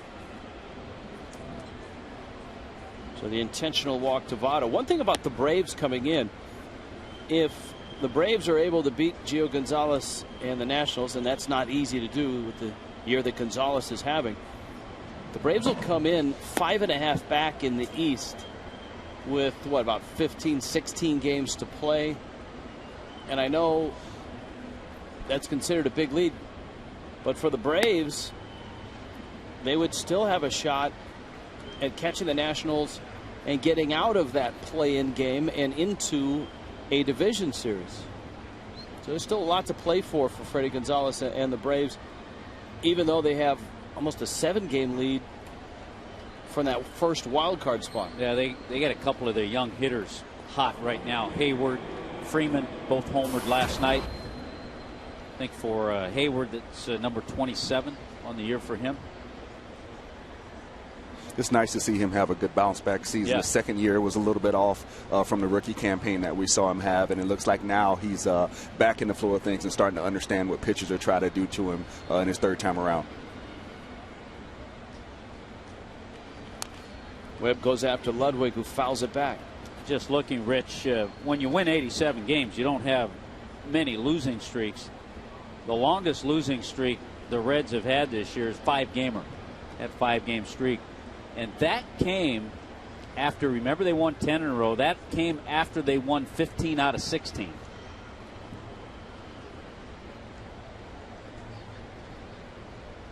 Votto's at first. Phillips across the diamond at third. And Ludwick with a little looper. Reyes goes out and it's over his head. And it drops in. And the Reds stretch their lead to 4-2. Ludwick another hit.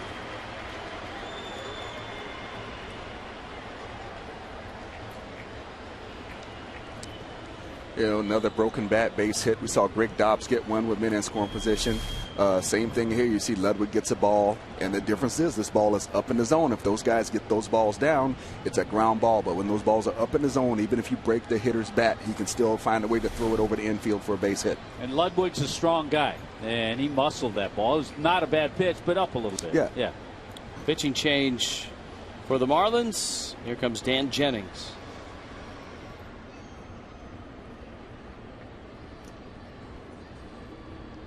Themed coach that brings the biggest Marlin fans to and from Marlins Park. Keep an eye out for your chance to hop aboard the Marlins Fan Express.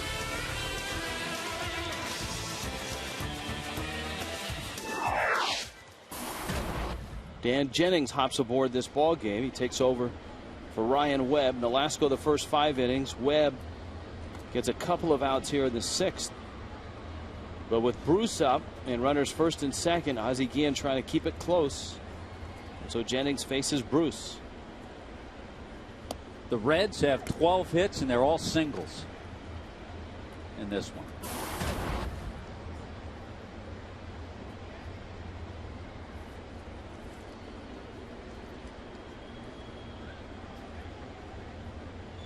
Ludwick delivering the hit that chased Webb.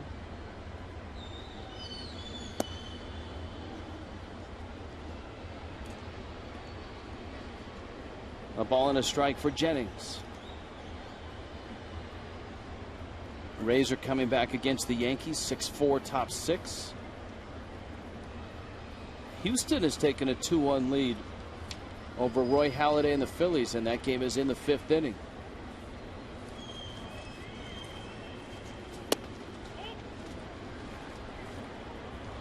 You know, that's one of those places where you can't afford to have a letdown. You got a team in the Houston Astros who's looking at probably for sure 100-loss season this year, and Philly's trying to battle their way back in it. And you know, Houston handled Kendricks, like you said the other day, and now they're trying to get the best of Halladay. That's a place where, as Philly, you got to go in there and you got to take those games. You can't let that series fall apart for you. Hit hard, but Solano has it, and he fires the first. Jennings gets Bruce, inning over. Another run for Cincinnati, and the Reds are up 4-2.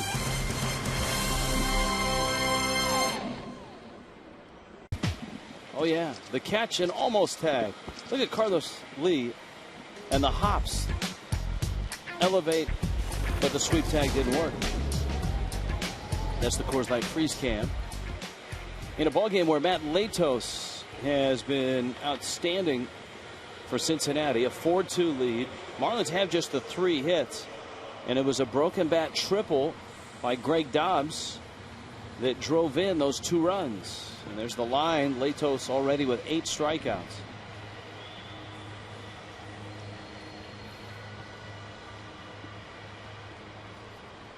Justin Ruggiano. You have to remind yourself, if you're the Marlins, how quickly you erase the 2-0 lead. And that's all it is again. Another 2-run lead for the Reds. That's a good start. Into center field, Ruggiano with a base hit. So he opens with a single. You've got Reyes and Stanton coming up. Ruggiano, 4 hits coming into this ball game in the series, so he's now 5 for 11 in the series. And you got Reyes, who's got 6 hits in this series. He had an infield hit in the 4th inning. You know, the thing I like about Ruggiano is he doesn't take too many fastball strikes. You may get him out every now and then, on some soft stuff, but he does not let you just get away with a fastball over the middle of the plate. He does a good job of attacking those.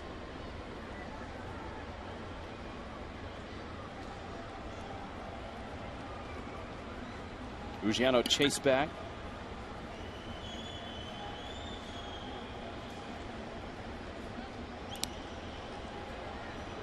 Latos has been in control. The 2 walks in the 4th have preceded the Dobbs triple, and that's really the inning that has hurt him. He hasn't been in trouble in any other inning.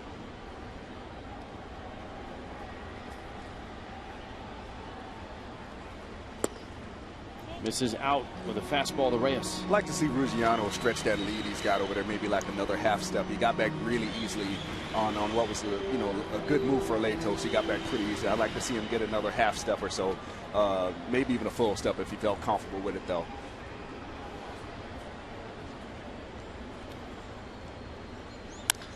Reyes hits it hard. Phillips starts, and Gregorious turns it. Wow.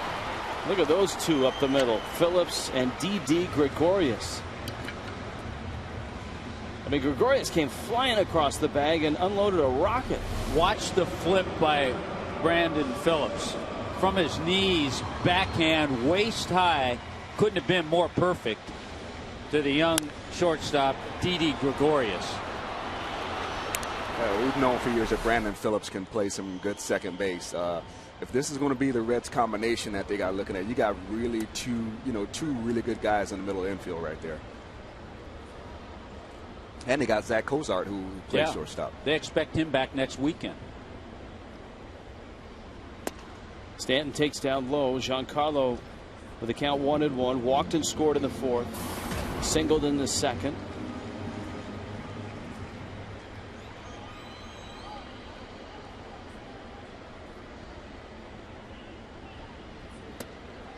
And he takes in Stanton, doing most of his home run damage on the road this year. Has not homered in this series.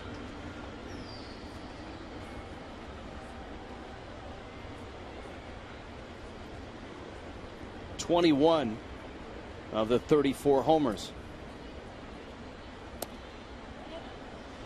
I don't know how much talk there's been about it, but I think the Marlins front office has really got to be thinking about moving the fences in a little bit, maybe in a couple areas of this ballpark, just because when you have a player like this who doesn't come around every so often, you got to take advantage of it, and you can't have most of his productivity being on the road.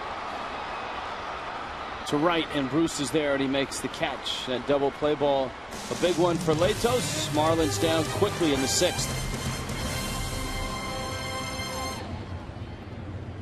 Ricky Nolasco just couldn't get him out. He's 7 for 10 now in his career against Nolasco.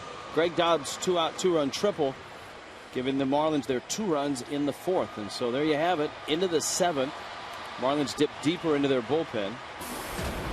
A.J. Ramos comes in. Ramos will enter with Todd Frazier due up, and then Navarro himself and Didi Gregorious. On a Sunday in Miami, the Braves are here for 3, starting tomorrow night. If you're wondering about the Chipper Jones ceremony, the Marlins will hold the ceremony and present Chipper Jones with a fine parting gift on Wednesday night, and that just happens to be Jose Reyes bobblehead night. Todd Frazier has singled, flied out, lined out. It also happens to be a Josh Johnson, Chris Medlin, who's one of the hottest pitchers in baseball. That's the matchup Wednesday night. You have to think right now, if the Braves went to postseason, that Chris Medlin would open up, pitch game 1. They probably wouldn't do that. They'd probably go with a veteran and a Tim Hudson. Boy, if it's if they go to the postseason, obviously they're in the play-in game. It's 1 game. So do you? You got to go with your hot head. We'll have to talk to Freddie about that. See what he has to say.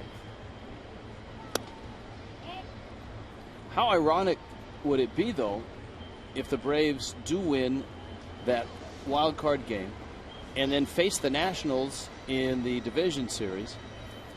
And Medlin, who had Tommy John surgery and has been rehabbed in a totally different fashion than Steven Strasburg, helps bounce the Nationals out of the postseason. That would be ironic. There's your wild card. You see the big lead, a 7-game lead for the Braves in that wild card spot. Frazier swings and misses. The Cardinals and the Dodgers play this afternoon. Pittsburgh 2 back, Milwaukee 2.5 back. The Phillies are 3 back. Pittsburgh is improved to 2 over and still very much alive. The 3-2. Boy, Frazier jumps all over that ball and drills it in the gap left center field, around first, on his way to second.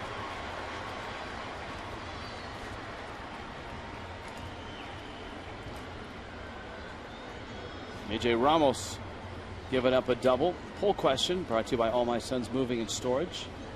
Billy Hamilton stole a baseball record 155 bases this season. Should the Reds have called him up for the pennant race?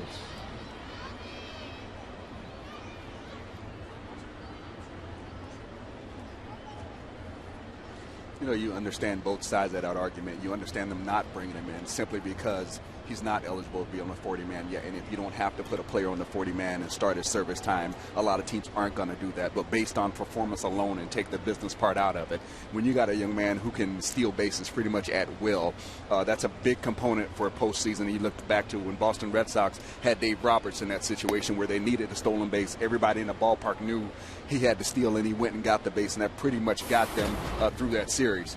So that's a component that I know the manager definitely looks at, but unfortunately from a front office standpoint, the player's service time doesn't have to start, so they're not going to start it yet. Roberts had the biggest stolen base in Red Sox history when the Red Sox were down, 3-0 to the Yankees in 2004. And late in that ball game, Roberts came on. Everyone knew he was going to try to steal second. He did.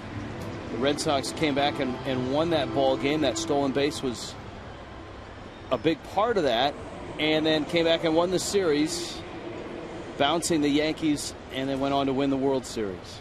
Now think about Billy Hamilton. Not only did he steal 155 bases, he was thrown out 37 times. So that's 180. So this man runs all the time. He had an on-base percentage over 400, so obviously he got on base. He started the year in A-ball in the California League and then moved up to Double-A. And he's just 21 years old. What did he hit, since you're on his page? In Bakersfield, in A-ball, in 82 games, he hit 323. In 50 games in Double-A, he hit 286, so probably right around 300 for the year. Well, I've always found the jump between A-ball and Double-A is the biggest jump, because then you're starting to see more refined players. Triple-A, you got good players, but you got a lot of guys who are maybe that one tool or one asset away from being in the major leagues, and sometimes it can kind of be a holding area where you got some guys in their 30s. But when you get to Double-A, you got those guys that maybe are just shortly out of college, a lot of talent, guys that came from A-ball that had big years there. So to me, that was the biggest jump talent-wise from A-ball to Double-A. AJ Ramos on the mound is trying to make the jump from Double-A to the big leagues, and at times it has not been an easy transition. You know what pitch I liked was the one he threw that he got the swing and miss on an off speed, and he's thrown hard. We know he has a good fastball. Seen the slider. It was the slider that Frazier hit for the double. But you want to see him get that off-speed pitch. Well, first things first, he's got a great number on. Whenever you wear number 44, I'm going to take an extra long look at you. So he's already got something going for him there. Ground ball right side, Solano. Gregorious hustling down the line. Frazier moves up to third, but there are 2 outs, and Latos is going to come to the plate. The 4 for 54 pack includes 4 tickets, 4 hot dogs, 4 Pepsis, 4 bags of chips for just $54. The next 4 for 54 night is Tuesday night. That would be game 2 of the Marlins Braves series. Individual and group packs available online at marlins.com.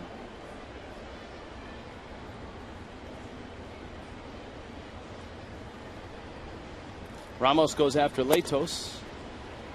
And a fastball for a strike.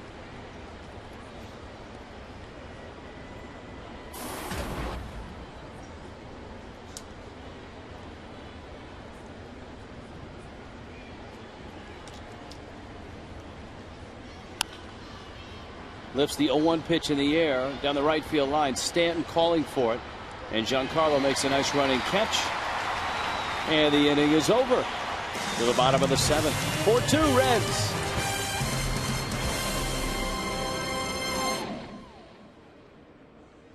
They've left 11 on base. Marlins just 4 hits and 2 runs. The long haul bombers were in town. And Tommy, they hit some long home runs. Today was the final of the Stadium Power Tour, and the top 6 bombers were here.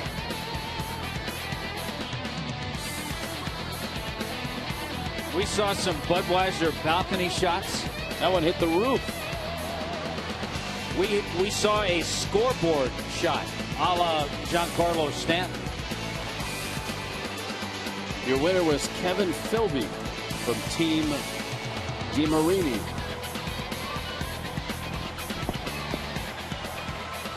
You and I always look down and look at the guys that are in there. We see these all over the league. And we look at each other and we say, you know what? One of these years we're going to see Matt Stairs.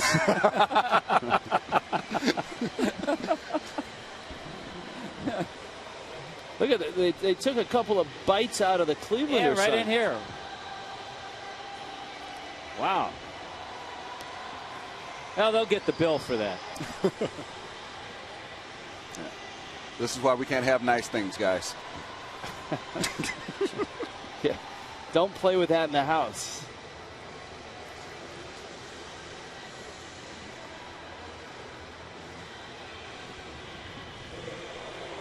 Chad Godin in the Marlins pen. Matt Latos on the mound for the Reds, and he's been fantastic for Cincinnati. He's worked 6 solid innings.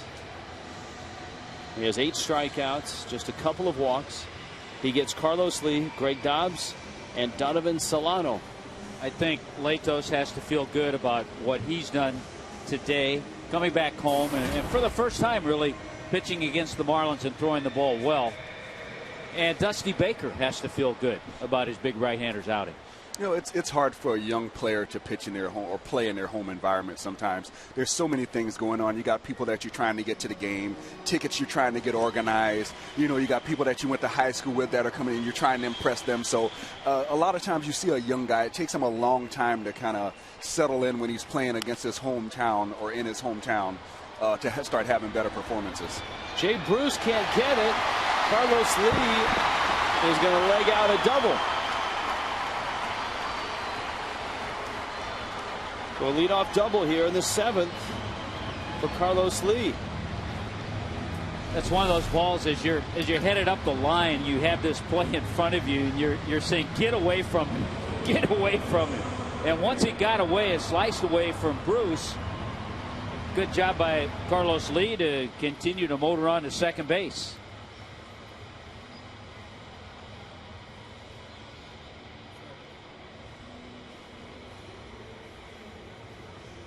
Lee with his 26th double of the season. Now you've got Dobbs. Latos sawed him off a bit in the 4th, but Dobbs got enough of it to drive it down the right field line. His bat in pieces. The ball ended up in the corner, and it drove in a couple runs. I'm starting to see way too many outfielders get too comfortable doing that foot first slide. If you're trying to protect yourself against the wall in that situation, I see why he goes feet first. But when you go feet first like that, you're actually slowing down and you're pulling back. So if he goes head first, he may catch that ball because of the extension. But when you slide foot first, you're slowing down and pulling back. So that, in essence, made him miss that ball. And it allowed Carlos Lee to continue his hitting streak, 9 straight games now.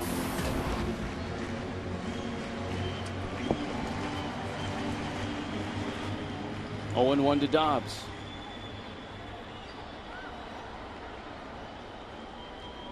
Reds trying to get to the postseason for the second time in 3 years. Their lead over the Cardinals is a robust 11, biggest lead in baseball. Phillies have started to score a little bit. The biggest concern for Charlie Manuel over the next couple of weeks is, can that ball club score runs? Ryan Howard's not hitting. Jimmy Rollins is at the top of the order. He certainly hurt Miami. You know, when we were watching that the Phillies series, I thought that Ryan Howard was getting really close. You know, there were a few balls that he just missed. He hit them on that barrel, but they were just either under or over. And it looks like he was getting really close. So if he can click it in, that'll be a big feather in the cap for the Phillies to get them through to the postseason. Stubbs rolls one to the right side. That moves Lee over, and now Solano will try to get him home, although Solano has been overmatched against Latos in this ball game. That's 4-2. Phillies on top of the Astros in the 6th. Ryan Howard double, driving in a couple of runs. There you go. You know, when you're playing against a guy like that, you just hope that he stays off until he's finished with you. But you can see when guys are getting close. They're right on the ball. Even the balls that they foul off, they're fouling off on the barrel. Their takes are better. When they're not swinging, they're still in a good, strong position. And, you know, even though we got him out when he played against the Marlins, he looked like he was getting really close. Solano, 2 strikeouts, both of them swinging. Interesting at bat here for Donovan because of the 2 strikeouts. Now he's in a situation, you know, he can produce a run making an out, but he has to put the ball in play. He's been really good in this spot. Major League average is just over 50%. I try to tell all young hitters that I talk to in this situation right here, your best friend is a ground ball to second base. Number one, his arm is usually not as strong as the shortstop's arm.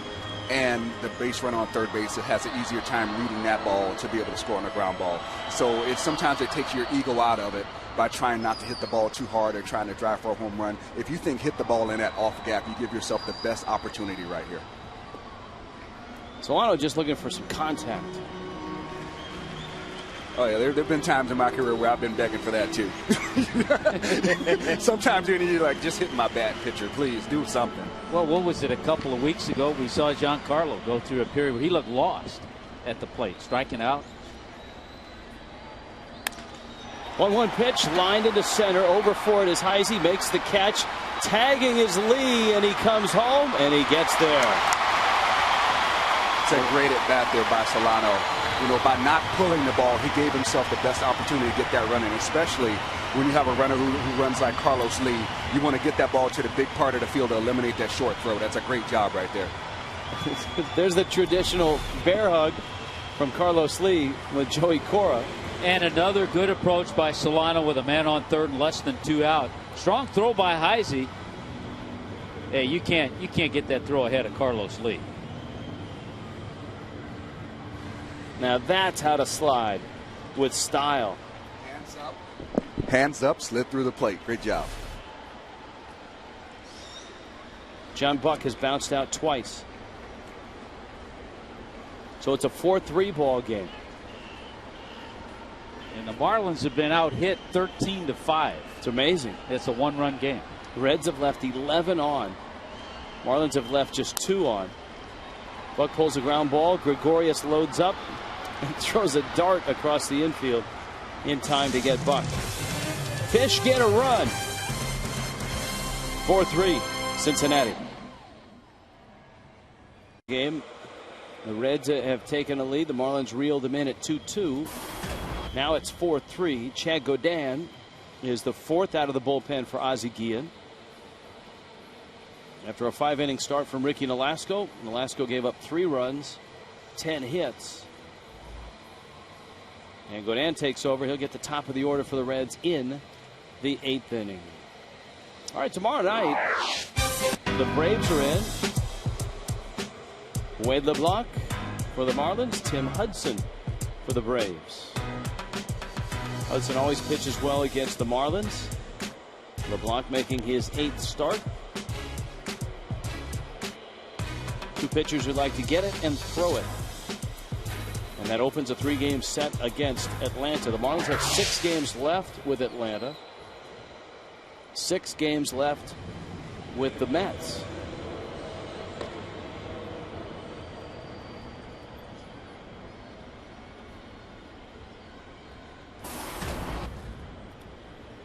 Here is Phillips. He smacked a single to center in the 6th inning.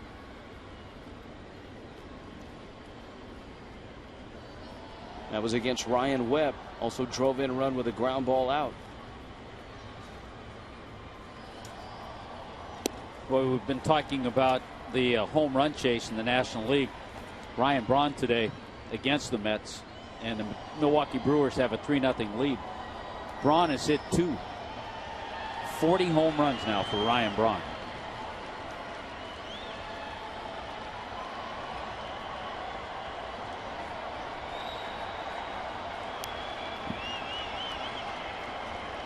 Brewers a postseason team last year, but though they're in that wild card race, they still are jumbled up with a lot of teams 2.5 back in the wild card.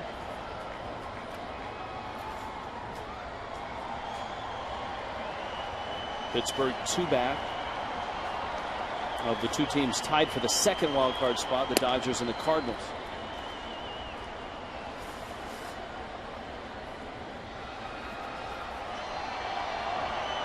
Two and one. Crowd has the wave going here on a Sunday afternoon.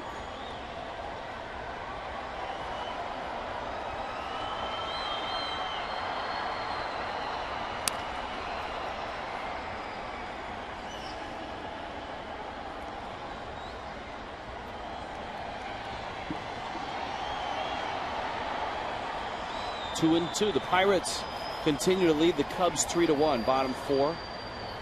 And we'll see if the Pirates have a 2-week run left in them. They have scuffled over the last month, but they're 2 over now.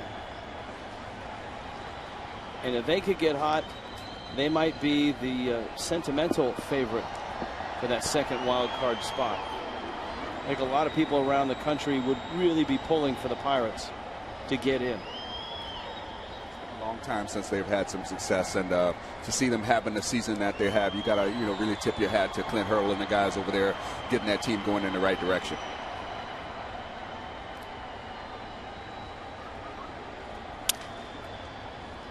Phillips bounces that one by Billy Hatcher, broke his bat, needs a new one. The count stays at 2-2. Who's your National League Manager of the Year, Rich? I just thought of that because Preston mentioned Clint Hurdle. I think he'll get some votes, but I don't know. It depends on what the Pirates do, I think, the next couple of weeks. If the voting were tallied in July, Terry Collins would have been my selection. The Mets have faded. Not that it was his fault at all. Stand, another nice running catch. Brace yourself. Giancarlo makes a nice play. Are you saying that to the wall or to Stanton? The whole stadium just now. Did you feel the stadium slide a little bit? Well, he keeps his body under control. And after he makes a grab, is able to keep his balance a little bit. The guy with the T-shirt shooting machine is glad that thing didn't go off.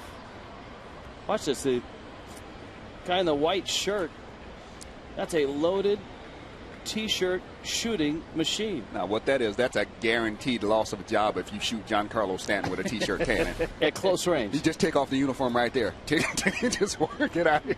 Turn in your energy team uniform, son. What is the official name of that thing? T-shirt shooting machine. It's got to be something else. I call it a T-shirt cannon. That's what I call it. Some places they stuff them with hot dogs and actually shoot hot dogs. You have to be real hungry to eat one of those, too.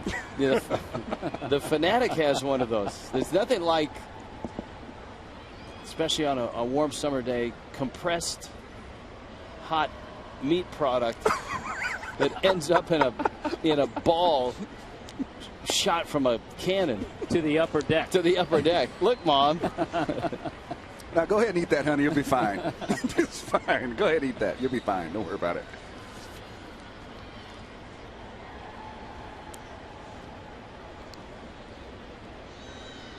I'll tell you a name. I'm going to throw a name at you for Manager of the Year.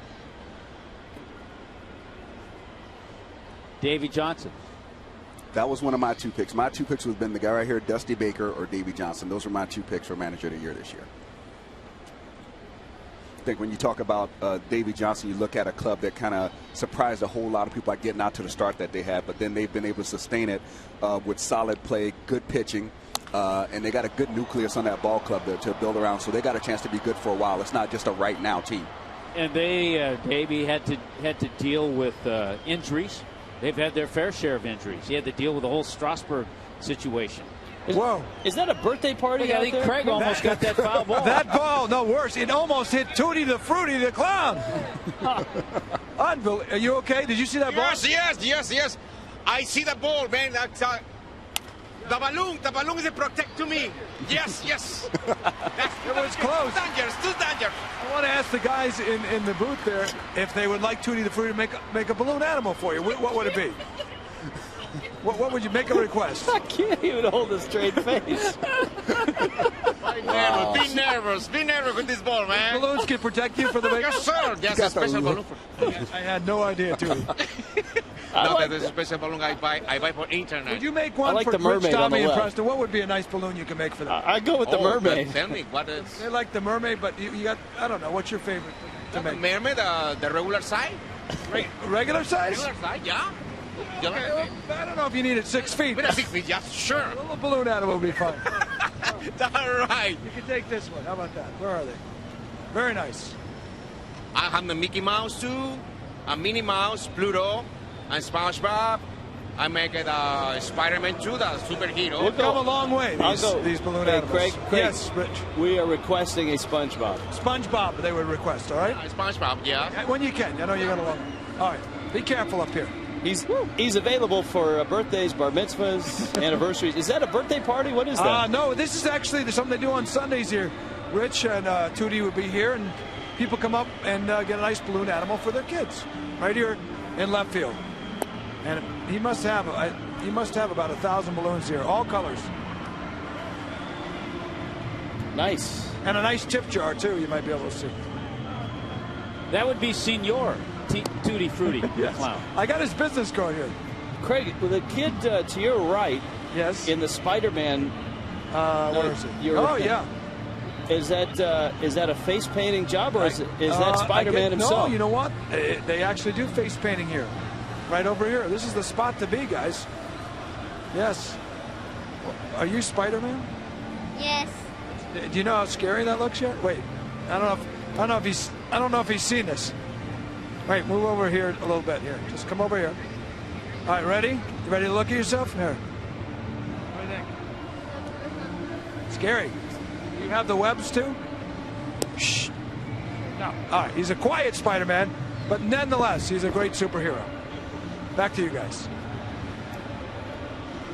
See, a long foul ball sometimes can lead you way off the beaten path. Who would have thought? What's the guy's name again? Tutti Frutti. Yes, that's right. Tutti Frutti the Clown, who makes awesome balloon animals. I mean, I was impressed by the Mickey Mouse and the Little Mermaid. I was pretty impressed by that.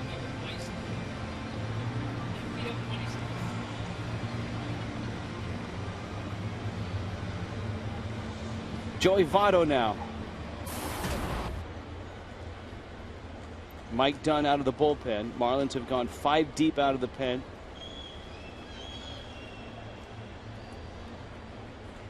Dunn taking over for Chad Godin. And he misses in the Reds pen, Sam LeCure.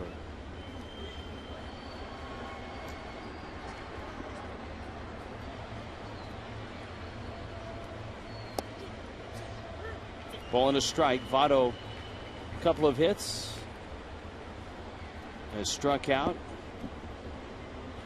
The big hits for the Reds have seemingly come from the bottom of the order. Tiana Navarro with 3 hits, an RBI, scored a run. Didi Gregorious, a couple hits. Pretty good pitch by Dunn that misses, and it's 2-1.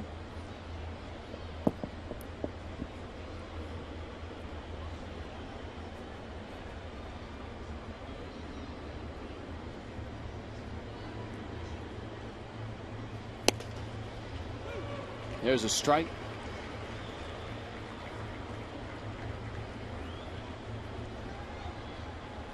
You know, there was some obscure stat about Joey Votto that he'd only popped up to the infield like one time in like so many at-bats or years or something like that. Now, to me, that's just amazing. For a guy not to pop up to the infield in like a year or two like that, that's just the craziest thing ever. There's a pop-up. Boy, he almost did it. On cue. Peterson's there, and he makes the catch. 4-3, Reds. Coors Light cold, hard facts. Joey Votto, camera right. When he was on the disabled list, the Reds went on a tear, 32-16. And the guys that picked up a lot of the slack, Jay Bruce hit a dozen homers. Todd Frazier emerged as a Rookie of the Year candidate. Ryan Ludwick was pounding the ball. Now that he's back, the Reds are headed towards the postseason. Their magic number to clinch is, I want to say it was down to 5 to clinch a postseason berth. Austin Kearns leads it off. Matt Latos still out there. Latos at 95 pitches. Kearns, Peterson, Ruggiano. It was at that time, too, Rich, when Votto was out, that they had that, as mentioned before, that 10-game winning streak.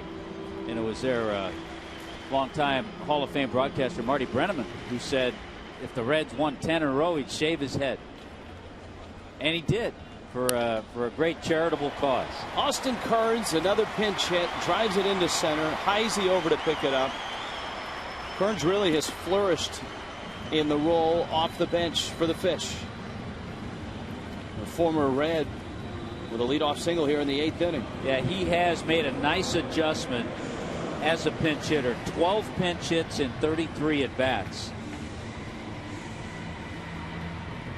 Now you've got Peterson, Ruggiano, and on in through the top of the order with Reyes and Stanton around the bend. Marlins are still playing with a short bench, so they don't really have the luxury of pinch running for Kearns.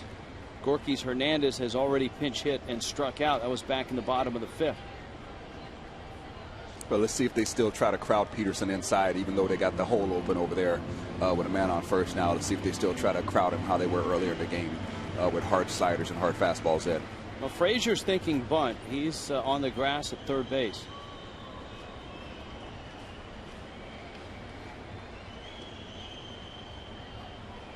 Here's the squares, drops it down first base side. Votto spins, flips. Boy, that was close. Peterson runs well. Phillips just arrived with the ball as Peterson crossed the bag. Good bunt, good execution. Kearns is in scoring position. Now you've got Ruggiano and Reyes to try to drive him in. Real nice job by Petey. The look by Votto, and then he flips it to first, and I think he may have been fooled a little bit by Peterson's speed.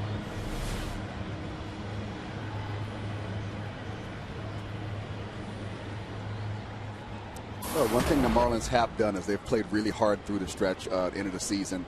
People know the season didn't go the way they wanted it to, but they've maintained. I've seen a lot of guys run balls out hard, even pop-ups that have been hit. I've seen guys getting around the bases pretty good, so that's always good to see. Remember, Ruggiano hit a fastball his last time up into center. Latos starts him off with a breaking ball. See the last 5 games for Ruggiano. 5 hits in this series, 5 for 11 in the series, with a couple of doubles. Tying runs at second here in the 8th. Slow roller out to Gregorious, and he throws him out. Right there, good little slider right there by Latos. Like you said, gave up the base hit on the fastball before. Wasn't going to give him another one right there. We ground out the shortstop on the slider.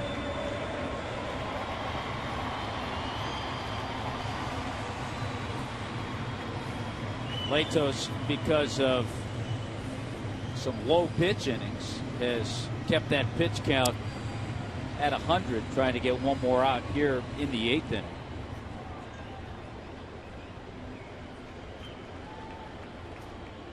Reyes hit the ball hard his last time up, and that turned into a double play. Has an infield hit and is popped out.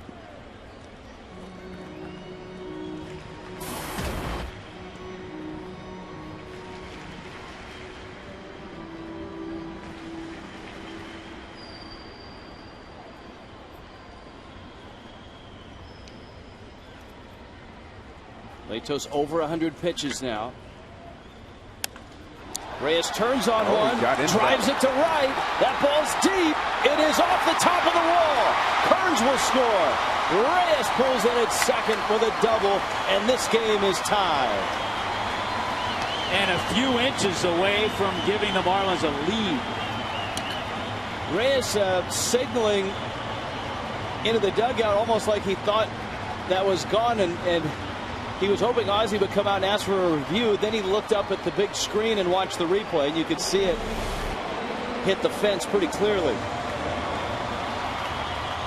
Well, this is one of those that'll go down on the chart of being a home run in just about every other ballpark. Yes. You know, and now with the way they do the stats, they pay attention to those, the distances that the fly balls travel, and they compare to how many home runs a guy could possibly have if they were hit in different ballparks. And I think this Miami Park is one of the stadiums that takes the most away from hitters. They're not going to give Stanton a chance. Well, they'll give Carlos Lee an opportunity. Lee doubled his last time up. In some ways, you almost like this move. Yeah, because Lee does such a good job with men in scoring position. He really does a good job of taking what the pitcher's giving him, going the other way, base hits up the middle. So, you know, you're not really having that much a drop-off when you're talking about just trying to get a run or two right here. And Dusty doesn't want Lee to see Latos for the fourth time. He's going to go to his bullpen. He had LeCure up. 4-4 ball game, bottom 8. And Sam LeCure, little one for the road, and in he comes.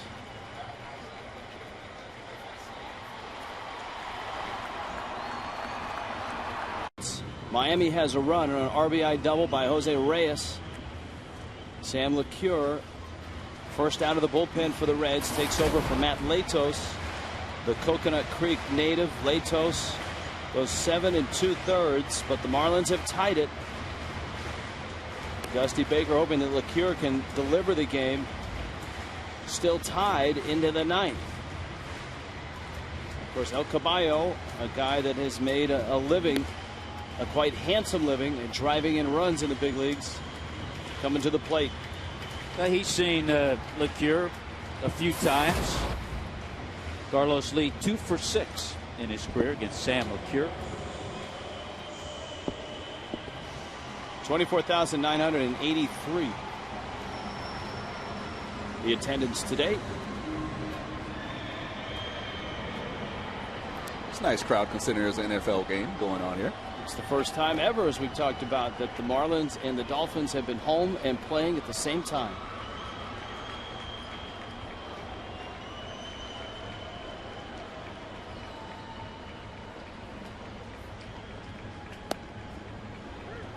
Breaking ball from LeCure is a strike. And isn't it nice as well that the Marlins aren't playing on a field with football lines all over it? I remember coming in after a muddy Monday night game or a rainy Sunday game, open up a Monday series, and the field was torn up. You know, that was one of the tough things. Whoa! What we got going on here? Gets back. He saw Reyes take a few bluff steps, and he didn't want to get caught not following the lead runner. And then all of a sudden, Reyes put the brakes on. And what bailed Stanton out is Votto is playing so far off the line. Look how far Votto is off the line. Yeah, again, I mean, maybe Carlos Lee and Reyes have something worked out, but in a situation like this, tie ball game, 8th inning, I don't want you running right there. You're already in scoring position. It's 2 outs. You're going to score on a base hit. Exactly. Let me see everything I can see. I don't want any distractions in the background. That's something that needs to be calmed down a little bit right there.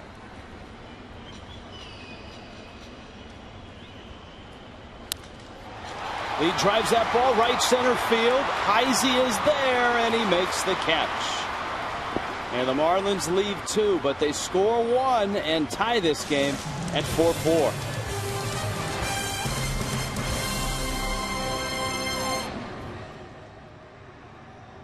but both teams have 4 runs going into the ninth. Jose Reyes tying it up with the RBI double. Marlins Live presented by Checkers is coming up. Jeff Conine, Craig Minervini. Remember, that inning started with the pinch hit single off the bat of Austin Kearns. So Steve Cishek, who has picked up a save in this series and has finished both games of this series. He finished the 4-0 game and wasn't eligible for a save. He got the save last night in the 6-4 ball game, so his 3rd consecutive day of work.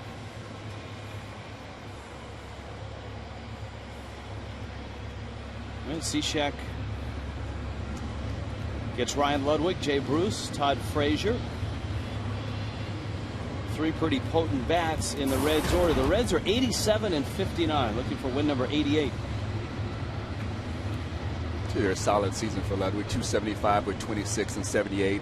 Like you mentioned earlier, he's one of those guys that really picked it up when Votto went out, and he has that ability. He's a good, strong hitter. Uses the ball to all fields, and also is good defensively. He plays a good, solid outfield. Ludwick drives that ball to right center. Stanton eyeing it, makes the catch. Whoa! That one almost popped out of his glove on the way out.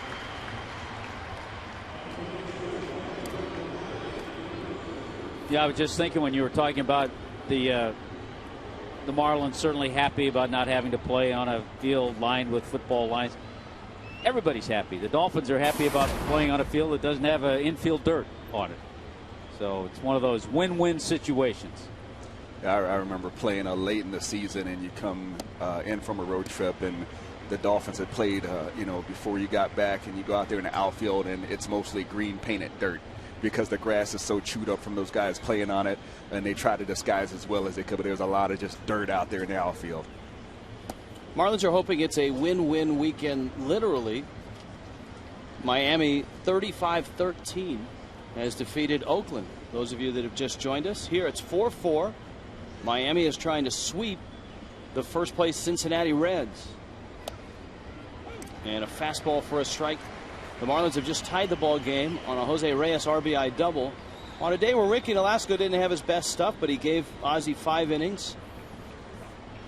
And the Marlins bullpen from that point has been real busy. Cishek is the 6th reliever to work.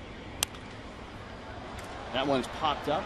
Yeah, we've seen Webb, Jennings, Ramos, Godin, Dunn, and now Cishek. Also known as Johnny Holstaff. Johnny Holstaff. Greg Dobbs with a 2-run triple. The Reyes RBI double and a sac fly by Donovan Solano have produced Miami's runs. Lots of singles for the Reds. And Cishek elevates a fastball and strikes out Jay Bruce.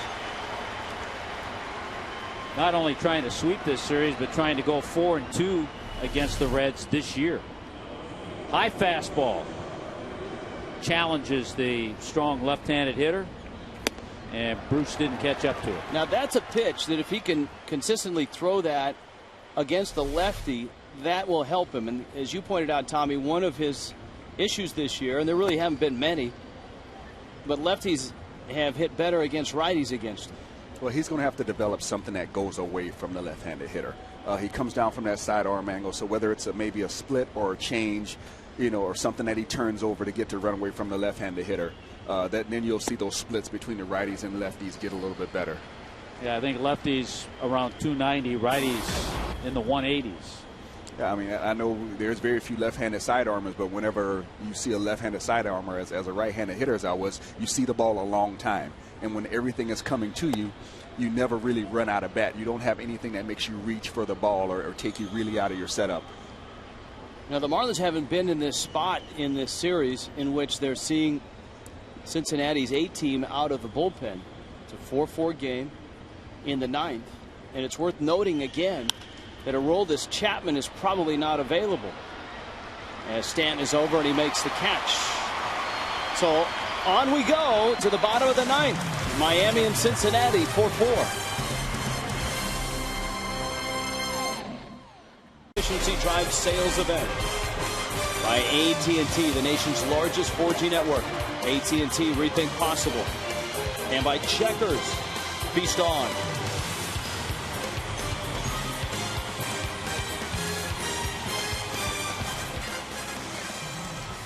4-4 game, bottom 9.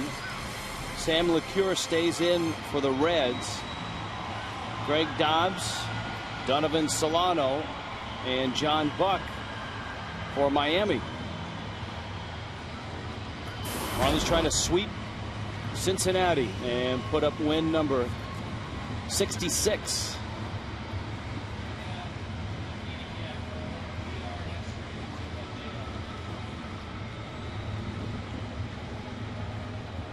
Sean Marshall. Marlins saw him last night in the Reds bullpen. So Dobbs against the right-hander.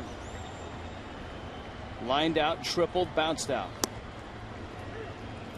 LeCure with a changeup for a strike.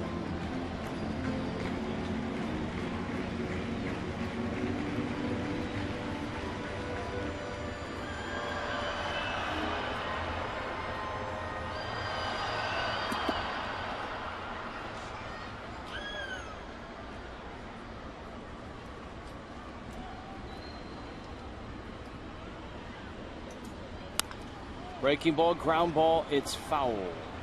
And because Joey Votto was playing on the line, even if that ball had been fair and just gone over the bag, Votto would have been there to make the grab.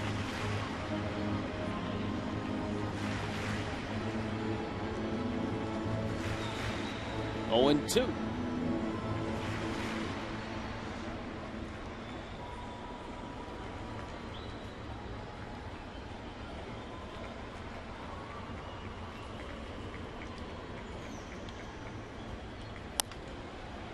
Fights off for breaking ball.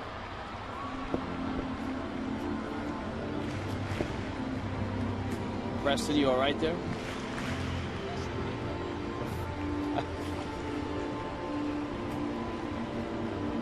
I think Preston was expecting a fastball and was surprised by the breaking ball. Was fooled by that breaking pitch, but fouled it off. Got caught by a rogue hiccup just now.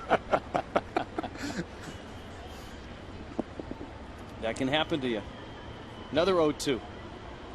Preston is saying, I know up here in the audio box there's a cough button. I didn't see the hiccup button. Yeah, they didn't have that on my box right here. I don't have a hiccup button.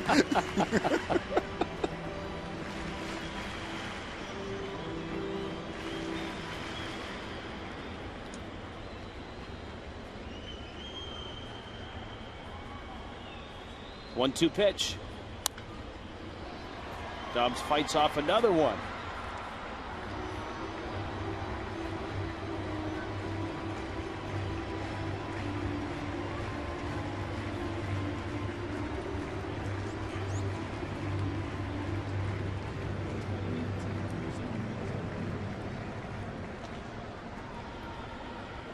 One and two.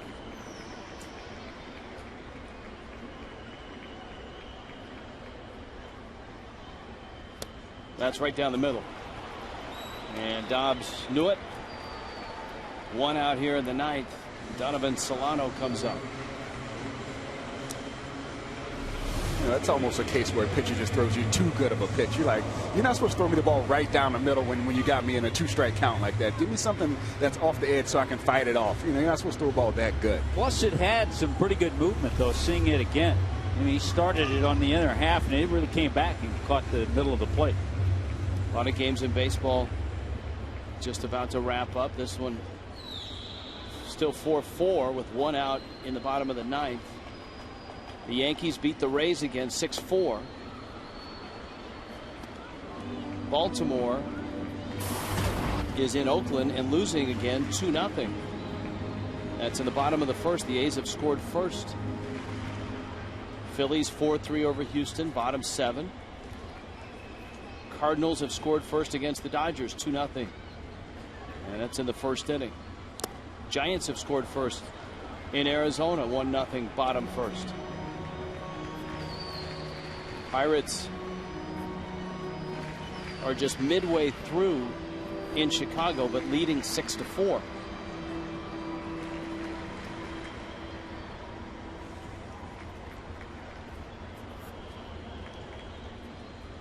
The Reds out of the wild card fray with the 11-game lead over the Cardinals.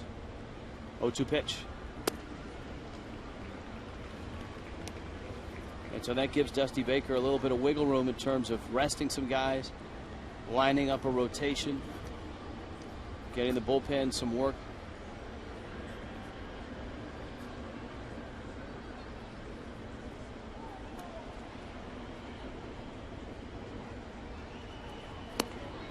Solano swings and misses at a breaking ball. Third strikeout for Solano. The big luxury Dusty Baker has now is he can get Aroldis Chapman the rest that he needs now to get his arm back to full strength. The good thing was that he didn't feel any pain. It's just that he didn't have the full velocity that he'd been having all season.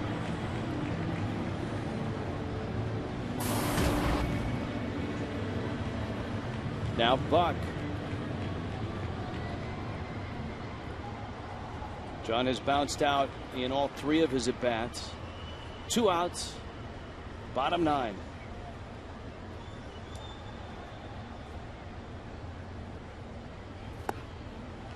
LeCure, especially against the right-handers, really flipping up breaking balls right now. And getting them over, too.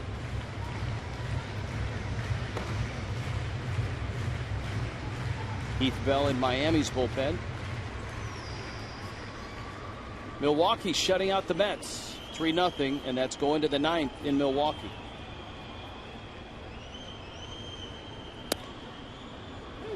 Another breaking ball and another strike.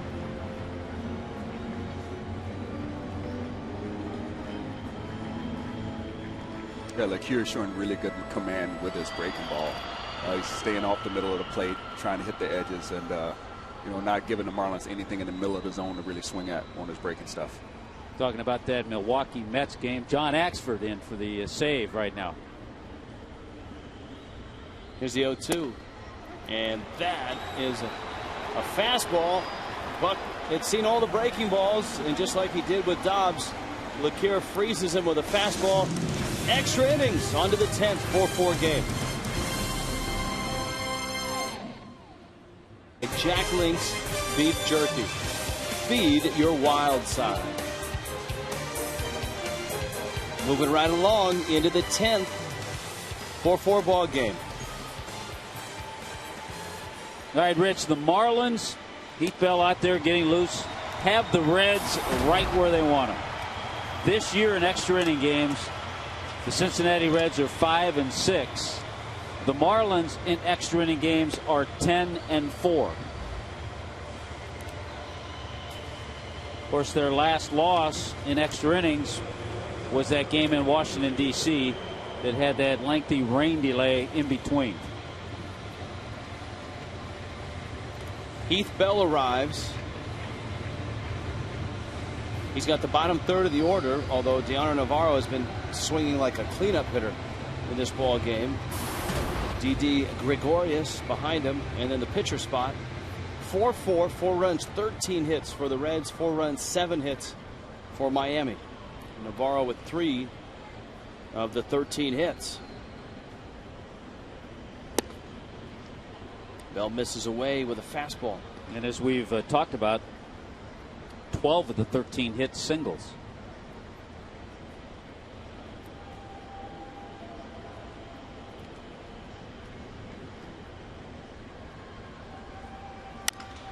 Navarro bangs that one to center. Ruggiano trots over and makes the catch. Good. Navarro's had some great at-bats today. He squared the ball up quite well all day. 1 out here in the 10th.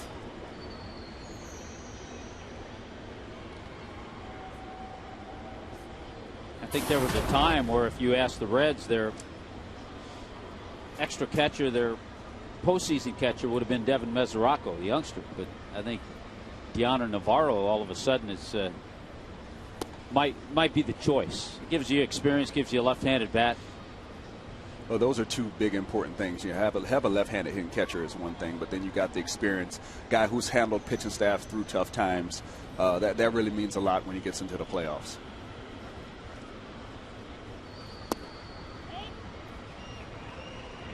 Ryan Hannigan, the everyday catcher for the Reds, Very good defensive catcher. Bell goes 2-0 on Didi Gregorious.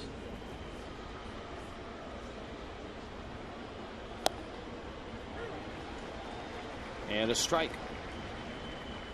Be interesting to see if Gregorious is on the Netherlands team in the World Baseball Classic. He was a little young the last time that came around in 2009. Pushes that one into left field. Gregorious around first with a big turn. He's got 3 hits in the game.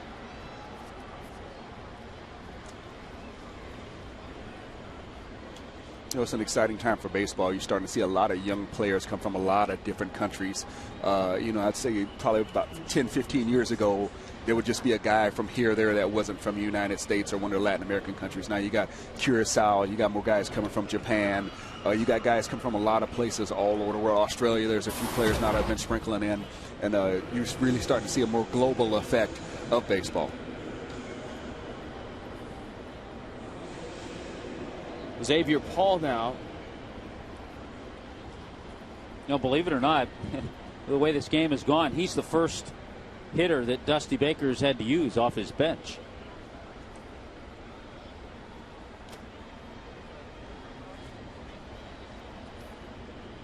Ozzie Guillen has burned a couple of players, and he only has a couple more left. Yeah, he only has Velasquez and Brantley left. Well, Heath Bell better keep an eye on Gregorious over there. He looked like he was trying to get a timing on him. And this is a big situation to get a man in scoring position with 1 out.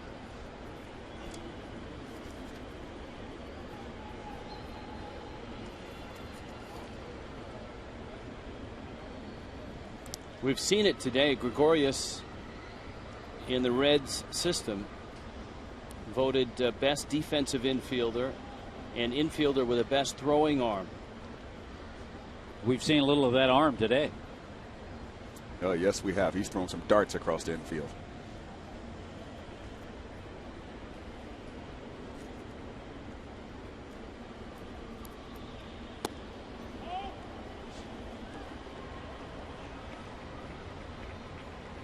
Ball and a strike.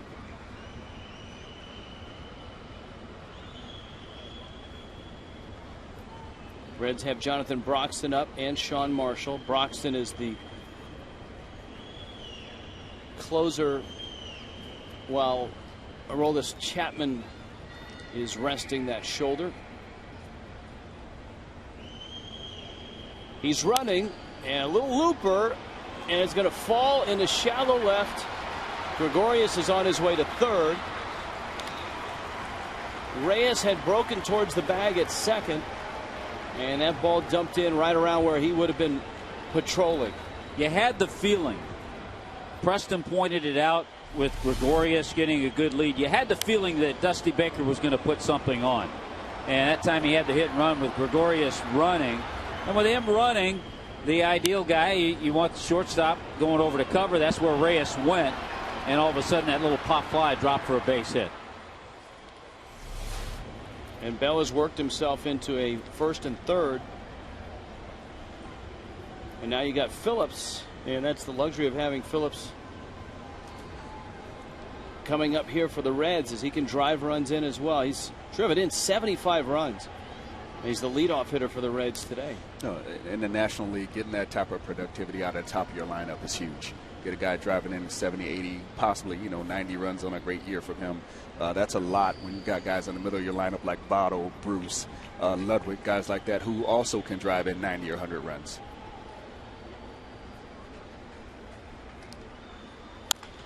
Right back to the mound. Got one there. Got two there. Nice job by Bell. He didn't hesitate. He turned, hit Reyes, and his feed to first was on target. A 1-6-3 double play to the bottom of the 10th. Still 4-4.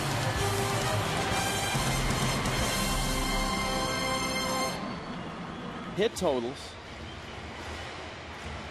Ozzie Guillen, Carlos Lee, Jose Reyes sharing a laugh. Sean Marshall out of the bullpen. The Marlins have used a slew of relievers. And they'll be using one more because Gil Velasquez is going to pinch hit here for Heath Bell. Miami has already used 7 men out of the bullpen. Marshall is just the second reliever for the Reds.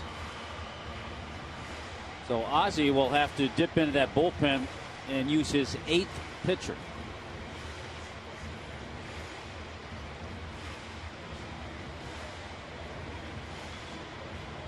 And then you look over on Dusty's bench. He's got 7 or 8 guys still available. And Ozzie has but 1. Rob Brantley. No, it's amazing. You look across baseball, and I do hope that the rules committee makes the adjustment with the September rosters. There are some teams that are playing games right now with 35, 36, 37 men rosters. I heard the Giants have 37 men on their roster. Yeah, it definitely puts the manager who's on a ball club that they don't bring up guys at a really big disadvantage, because those other teams who have those extra players can do a lot more matchup with bullpens at the end of the game. They can do a lot more double switches. They can do a lot more pinch hitting. So when you don't have extra players on your bench, you're really kind of at the mercy of the game because you're forced to not make moves a lot of times. But to me, it's ridiculous that the sport, who plays 5 months under one set of rules, for the last month, the most crucial month, will change the rules of the game to where you can use not an unlimited amount of players, but almost an unlimited amount of players in the course of a ball game. They don't do that in football. They don't do it in basketball. They don't do it in hockey. Where it used to be, the only players that got called up, each team would call up 2 or 3 players that deserved to be called up as a reward for having a terrific minor league season. Instead of strategically calling up guys with good speed for pinch running, guys that were closers that could give you an inning or 2. Velasquez strikes out. Yeah, I totally agree, and I think something's going to have to be done to put a stop with the teams that are bringing up so many guys. I like the idea that has been floated with the commissioner's blue ribbon panel, in that hey, you can call up 5, 6, 7 guys or whatever the number may be, but you can only turn in a lineup card that has 25 or 26 guys on it. Okay, so on any given day, there can only be so many active players. Right. Okay. And you have to catch to that, and I heard the argument of this, for that day, you can take off 4 of your starting pitchers. No. You can't do that. Can't do that. All right, so there has to be an addendum to that. Yeah, Mike Sosha, who's on that committee, pointed that out and said, when you change a rule, you have to make sure you go through every scenario that might occur. And he said one of the things that would have to happen if you did that was you have to list your 4 other starting pitchers as being on that roster. Zambrano in the bullpen.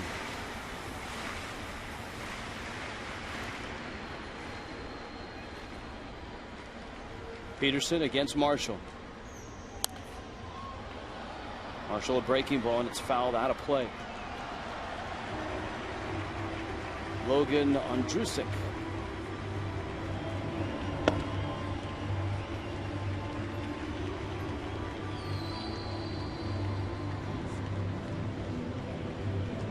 That's an interesting scenario. Now, I would like to hear how some of the conversations go about how they work that out, because it definitely is a big advantage for some of those teams who have the extra players, especially pitching at this time of the year.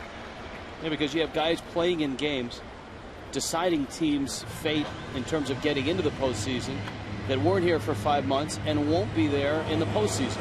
And how do you prepare for a team that has a 37-man roster? How do you scout every one of their pitchers in the bullpen who might have to match up against one of your left-handers and things like that? Well, we saw it evident in the last road trip when the Marlins played the Phillies.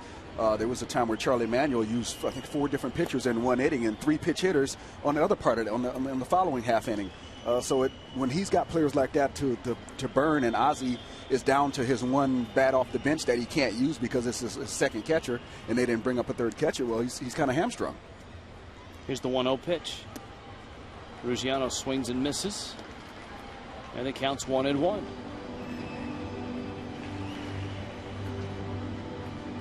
Outfield is as deep as you can play, maybe not only in this ballpark, but in all of baseball.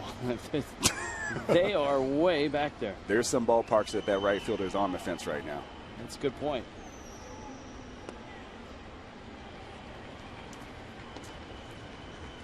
2-1.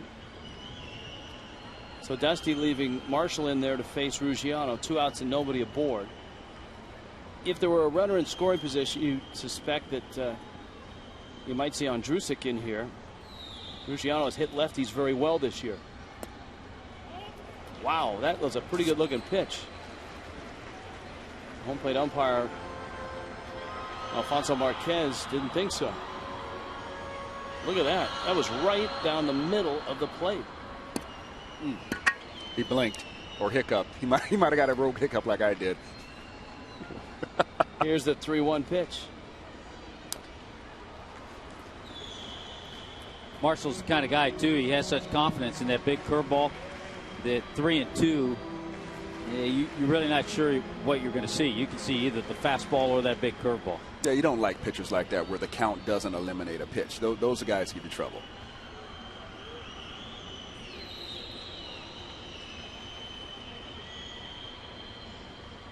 Yeah, he tried it and missed badly.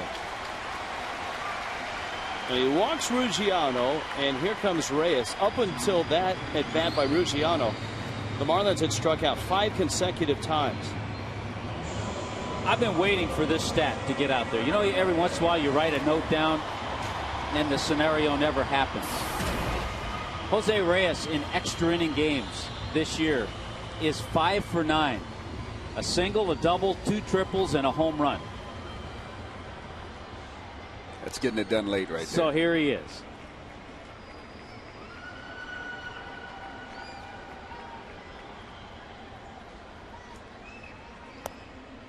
Curveball for a strike.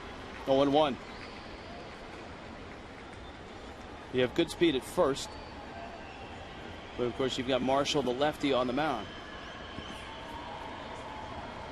Well, there's some lefties that are actually easier to steal off than right-handers. You know, a lot of guys go through their whole career just because they're left-handed. Not many people have run on them until they get to the major leagues. And major league base runners, just because you're left-handed and you look at them, it doesn't deter them because a lot of times their first movement tells you whether they're going home or not. Reyes fouls it back. Remember that Philly lead we were talking about? Houston just put 4 on the board in the bottom of the 7th inning. Wow.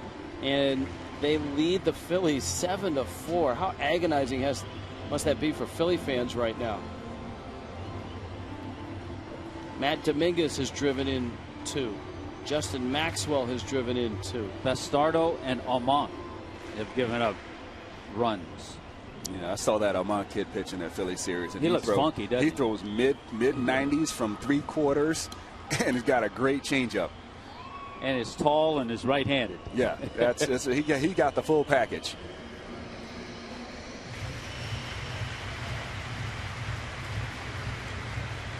Who's going to manage Houston next year? I saw that Larry Boa was in there for a meeting. That's a job where it's going to take a lot of patience to be able to work with that club to get them back to where they want to be, because they're not really, when you look at the perspective of Major League Baseball, there are some days where they're barely competitive. You know, they're looking at 45 wins now if they win today. Definitely a 100-loss season. I think they got 99. And when you look at that, you know you just have a lot of holes to fill. They do have a couple young players. You know, Altuve is one bright spot for them where you can see a guy who's really going to have an impact with that club. But they really got to do some building from the ground up. Reyes has another hit in extra innings.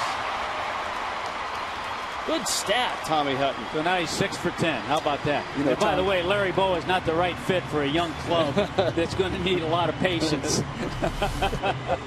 No.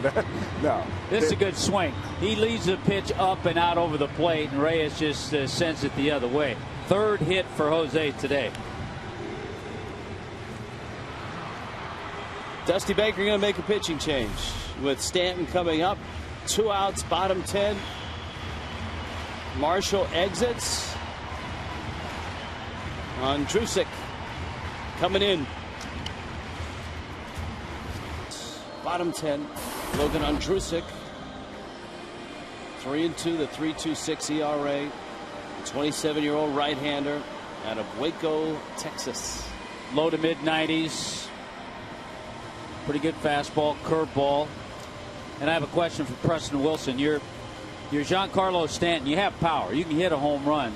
But you know in this situation, a base hit is going to win the game. How's your approach in this AB? Well, right now, I think he's going to be better served trying to hit the ball in that right center gap. Andrusek throws hard enough, where he's going to be able to drive the ball the other way well. But he also puts himself in a situation where if he makes a mistake with that breaking ball, you don't pull it foul.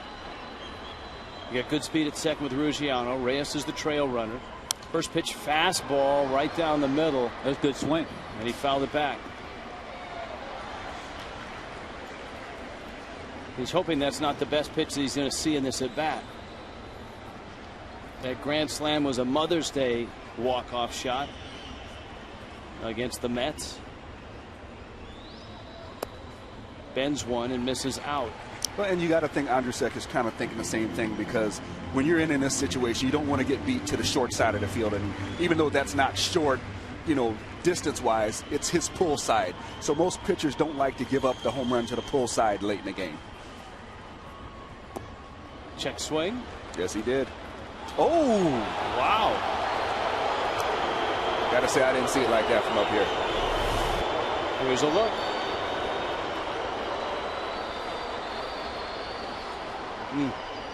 Boy, you really have to regroup as a hitter now, too, with the count 1 and 2.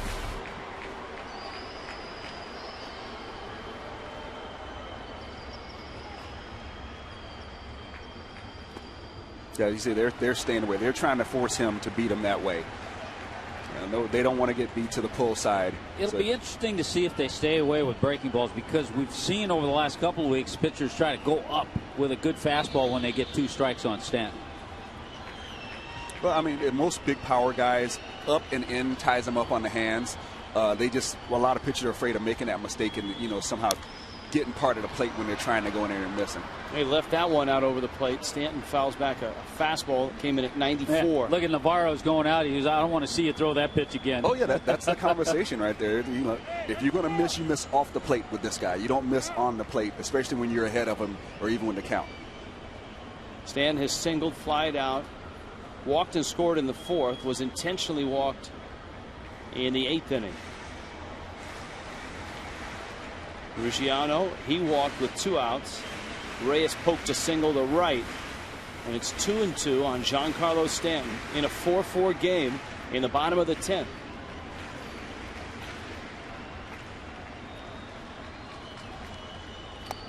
Breaking ball got him. Stanton swings and misses, and Andrusek finishes the 10th. Bring on the 11th. Game, Reds and Marlins. How did these two teams arrive in the 11th? Well, Heath Bell got himself a 1-6-3 double play and the Dunkin' Donuts save of the game.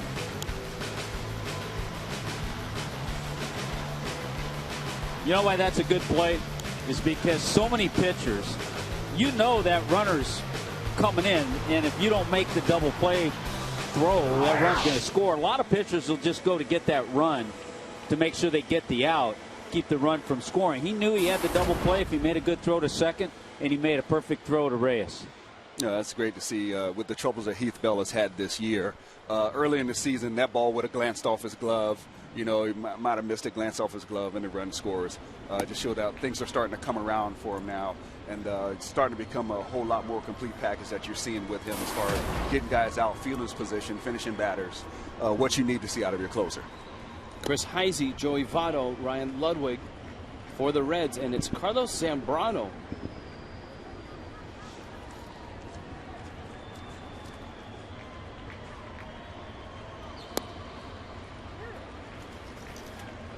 Fastball, a strike. Zambrano's career numbers against the Reds, 17 and 11 with a 3.35 ERA. And I think his numbers in Cincinnati are pretty darn good. There were a couple of central ball clubs in the National League where Zambrano had a lot of success in that city. That's a crack staff question. Heisey in the center field. And here comes Votto. Zambrano is the 8th reliever. 8th reliever for the Marlins. Wow. 9th pitcher overall.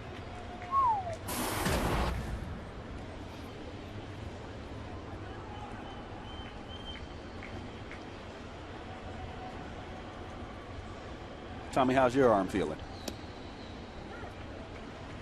I only go in blowout games.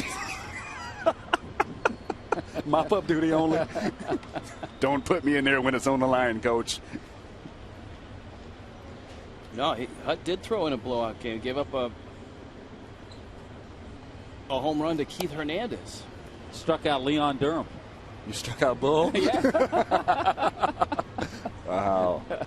Tom Kohler still standing down there in the pen. Well, you'd love to see Zambrano give you some nice innings because you know Carlos Zambrano can give you more than one inning. Yeah, you don't have to pinch hit for him, too. He can swing the bat. But you also need him to get outs before that happens. Yeah, falling behind the first two hitters is not a good way to come into this situation.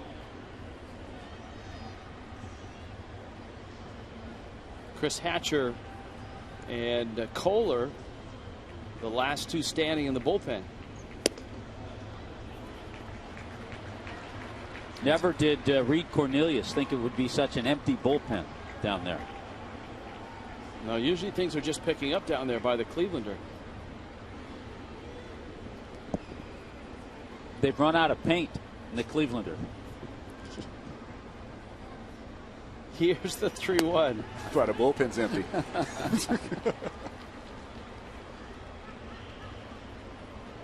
It's a lonely place. Now they get the rookies to carry all the the My Little Pony backpacks out. How do they get them all back in if everyone's pitched? I think one of the clubhouse kids has to run down there and get it afterwards. I just can't see Reed Cornelius carrying a My Little Pony backpack into the locker room after the game. Zambrano in his career is 72-46 against the National League Central. So he's done good work in the Central. See if Heisey's on the move. I would guess yes. Votto doesn't strike out a whole lot. He's running 3-2 pitches up and out, and Votto walks. Zambrano has pitched himself into a first and second and nobody out spot. And he's going to have to pitch himself out of it with nobody warming up in the pen, at least not yet.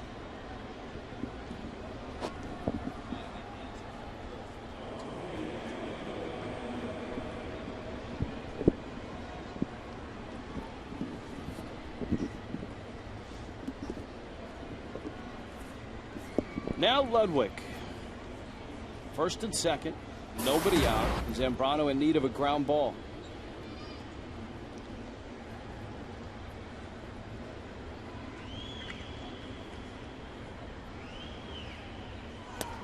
And that almost hit him.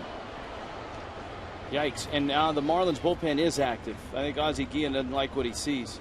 Single by Heisey, a walk to Votto. He almost hits Ludwick.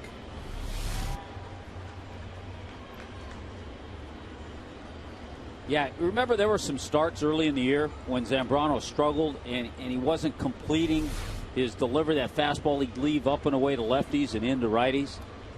That's what Ozzie sees.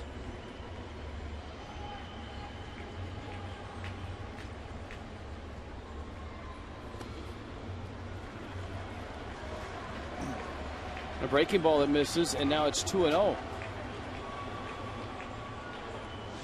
Yeah, this might be time for John Buck to take that little walk out there and give your bullpen guy Hatcher a few seconds, get a few extra throws in. Kind of slow it down a little bit, give him a little more time to get ready.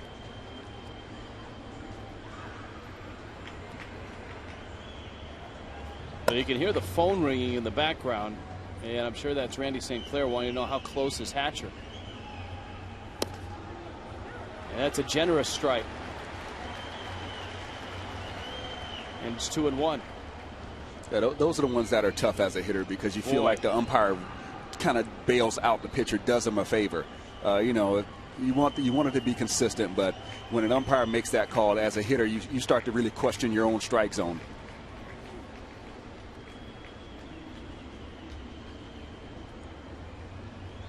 Here's the 2-1. There's the ground ball, but it's going to get through into left field. Round third. Here comes Heisey, and he is going to score. And the Reds take a 5-4 lead. Single walk, single. That's what the Reds have done against Zambrano here in the 11th.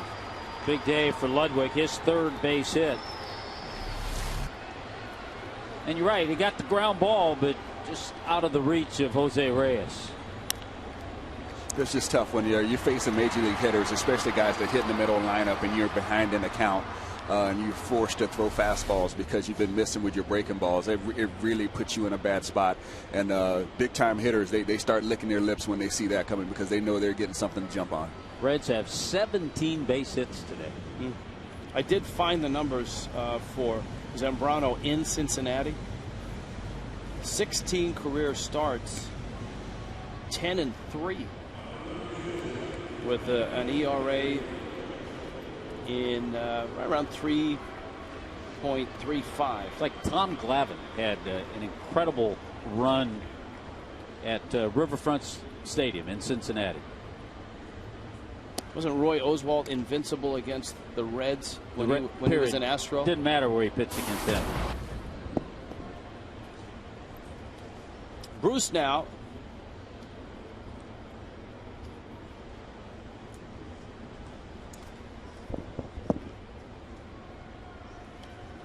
The count's 1-0. Zambrano trying to get it together.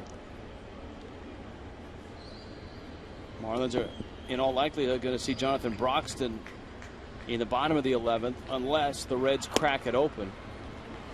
Bruce goes after a high fastball and misses. There's the big man Broxton.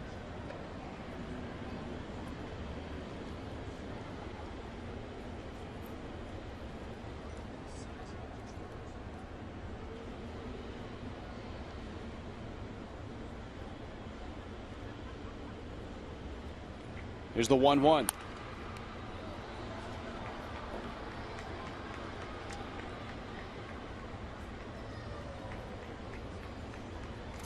The Marlins still have not had the lead in this ball game. They've been playing catch up from the very start. The Reds got a run in the first. Marlins tied it at 2 and then tied it at 4 in the 8th.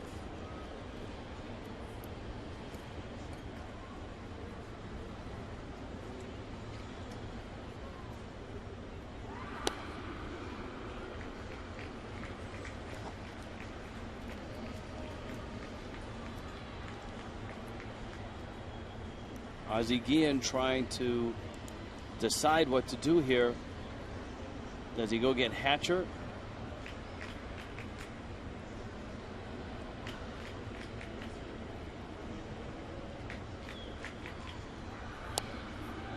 Misses out with a breaking ball. I'm starting to see it looks like Zambrano's really tipping his pitches. Like he slowed down a lot right there in his delivery, throwing that breaking ball. Look, he really got to the set position, and when he was coming through, really kind of decelerated, slowed down to throw that breaking ball. So if I can see it from up here, I know the hitters down there can see it.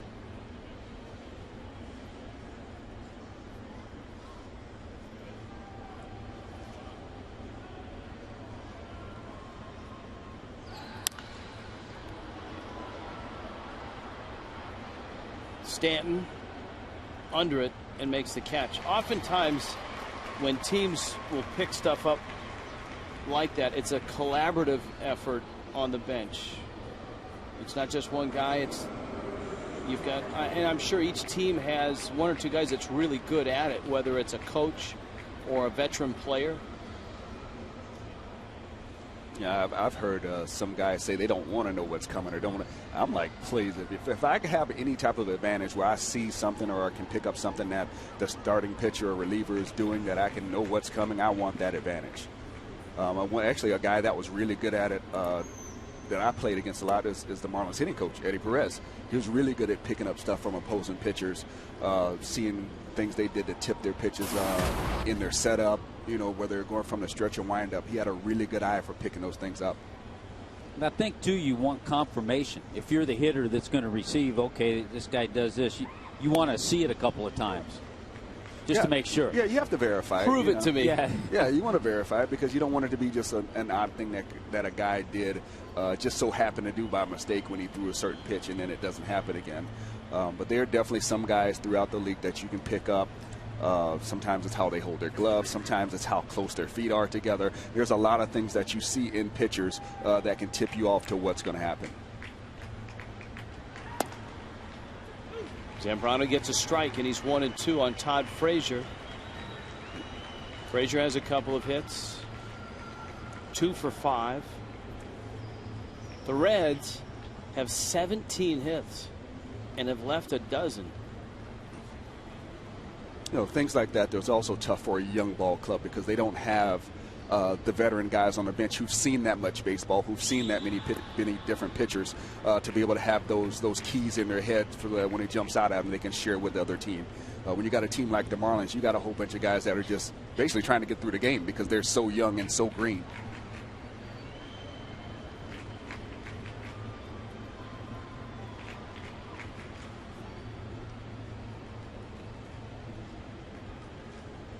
Frazier waits. Zambrano's 2-2. Slow roller out towards Reyes, and he's going to go to first to get the out. Good decision by Reyes.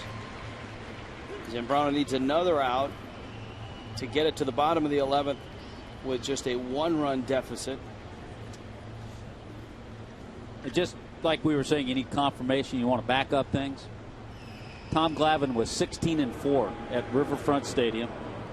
Roy Oswalt was 23-3 against the Cincinnati Reds. That's dominance. Yeah, that's knowing you got to win.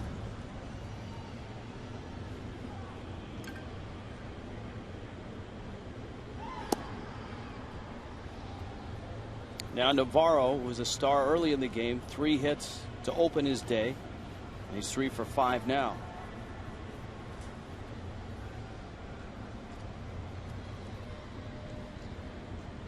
Miami has Lee, Dobbs, and Solano slated for the 11th.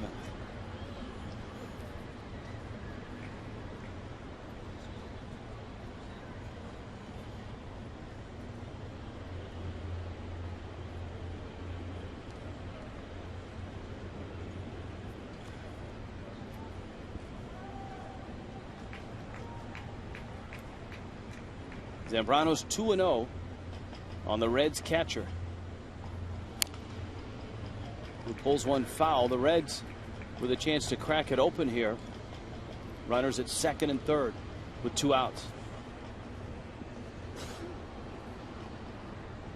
Good 2-0 off-speed pitch right there by Zambrano. Got first base open.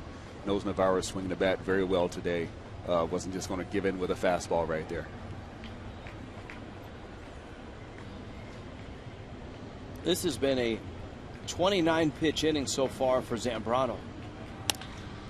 Up the middle, Solano backhand, sets himself and makes the play. Zambrano gives up the early run, but hangs on from there. The Marlins still have their work cut out for them. Down a run, going to the bottom of the 11th.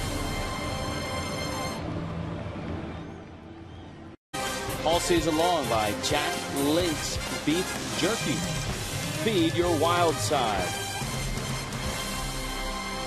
Marlins team store busy on this Sunday afternoon.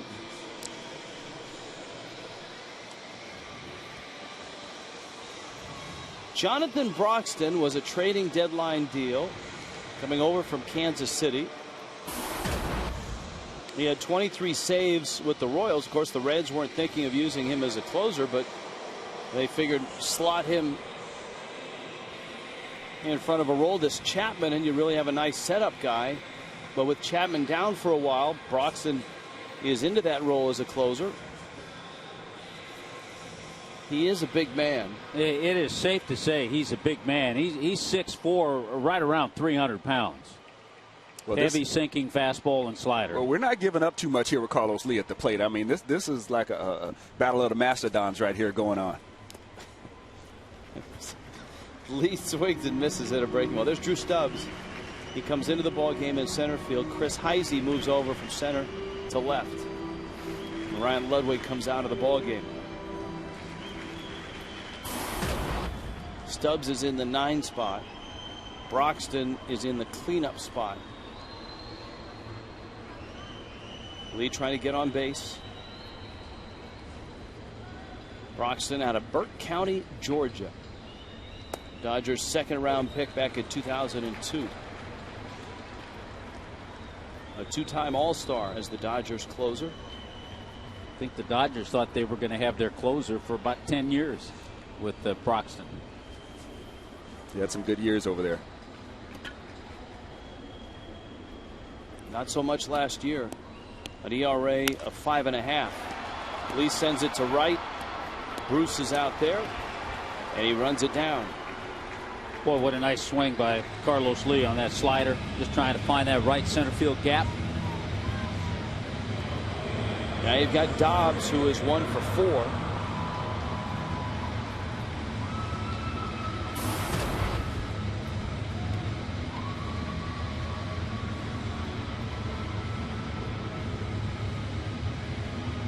Marlins and Reds stretching into the bottom of the 11th.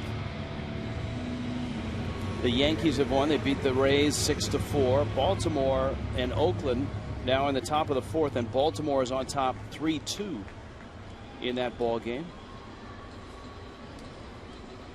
Brewers shut out the Mets 3-0. White Sox beat the Twins 9-2. The Tigers are trailing the Indians 5-3 in the 6th. The Tigers a game behind the White Sox. Now with that White Sox win, it's a game and a half.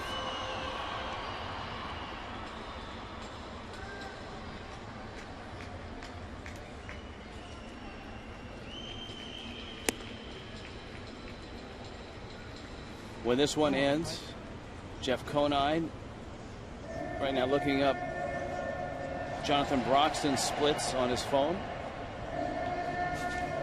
He's checking the box scores.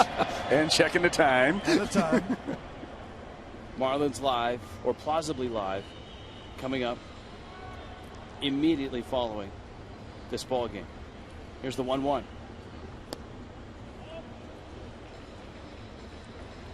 And it's out. The Phillies are a run shy now of Houston in the bottom of the 8th in Houston. 7-6 Astros. The Pirates, oh my goodness, bottom of the 6th. The Pirates just gave up a 5 spot to the Cubs and trail it 10-9. It's still bottom 6. They've played a long time and they still got a long way to go. Anthony Rizzo has driven in 6 runs in that ball game for the Cubs.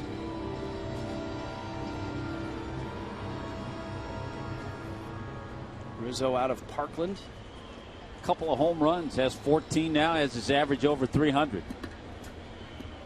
One of those home runs a grand slam.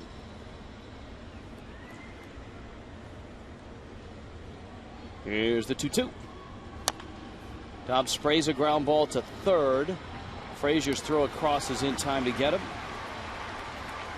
Miami's down to their last out, and it's Donovan Solano.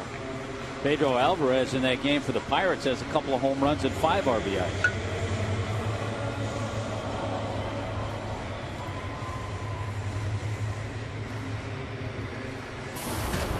Well, if they say July and August are considered the dog days of summer, well, what is September, Tommy?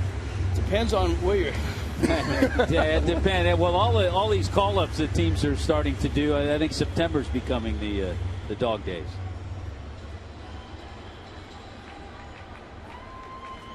You know, just the grind of that 162 game schedule. When you get down to the last 15, 20 games, there's nobody who's not aching somewhere. There's nobody who isn't tired in some way. So it really comes down to the guys that mentally can make it through it and stay mentally tough through the rest of the season. Solano 0 for 3 with 3 strikeouts. He does have a sacrifice fly. Broxton misses up. A ball and a strike.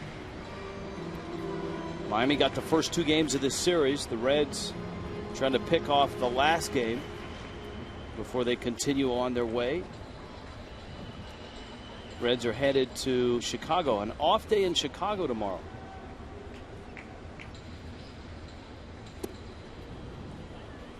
If you're going to have an off day this late in the season, you might as well have it in Chicago. That's a nice place. Great city. Everything is really close. Lots of great restaurants. Good things to see downtown there. So it's a great place to go this time of year.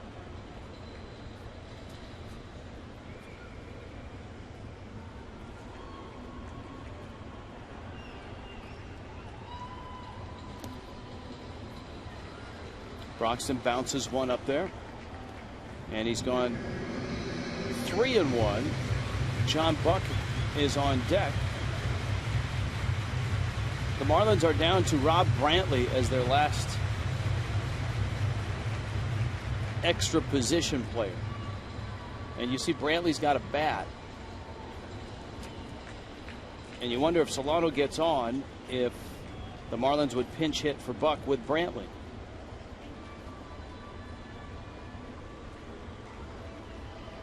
Here's a 3-1. The problem is you've got the pitcher up next, and the Marlins don't have any other players. So that's why Buck hits, and you have to say Brantley. Yeah. Yeah. So that's why Brantley's on deck. Zambrano's spot in the order is next. And Zambrano probably doesn't have enough at bats lately that you feel comfortable putting him in there. This is one of those situations where if you don't have extra bench players, like right now, he's got to use his second catcher. He doesn't have another catcher after this if the Marlins tie the game up. So he's basically forced into a situation where, the bench is empty now. Now all you have left is the one relief pitcher that you might have down there. Solano at first. Broxton. And he misses to Buck.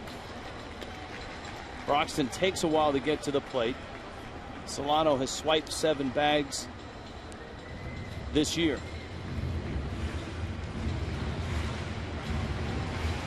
The outfield is extremely deep, especially Heisey in left.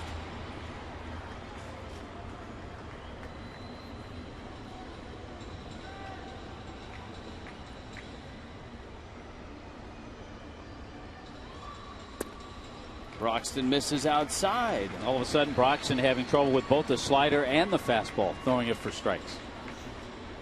It's one area of John Buck's game in a season that has been a major struggle that has improved, and that is he's walked 47 times.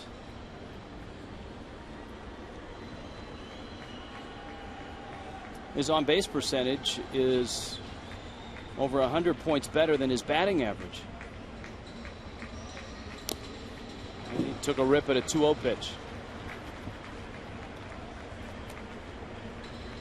And we talked about since August 1st how he has hit so much better, driven a lot of balls to right center, put together a lot of doubles, a lot of 2-base hits. Well, I think if you talk about John Buck kind of like you talk about Eric Ludwick when he went to San Diego. I think John Buck came here to this ballpark and saw that he couldn't hit the ball out of the ballpark like he could in previous ballparks that he played in. So then he started trying to pull the ball more, and that's not John Buck's strength. John Buck's strength is really from left center on around, not from center field over to left. So he needs to really focus on staying through the big part of the field and just he's not going to have the home run numbers, but he will start getting more doubles and more extra base hits by driving the ball that way. Well, after falling behind 2-0, Broxton has come back, been able to get 2 strikes, and it's 2-2. Solano, the tying run, still at first.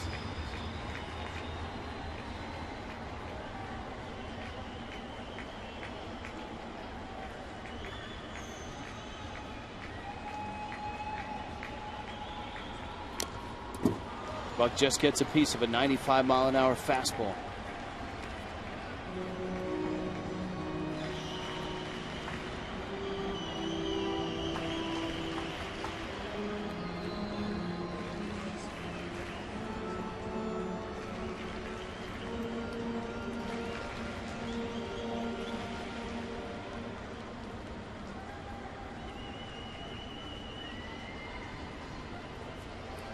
Buck back in.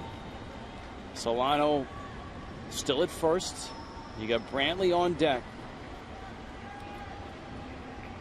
Broxton trying to nail it down for the Reds. Lined foul. A breaking ball, and Buck stayed on it and drove it just foul. You know what? Off the plate, close enough to try to hang in there and stay alive. Oh, we've seen that ball called a strike Yeah, today. you're right. That's a good point.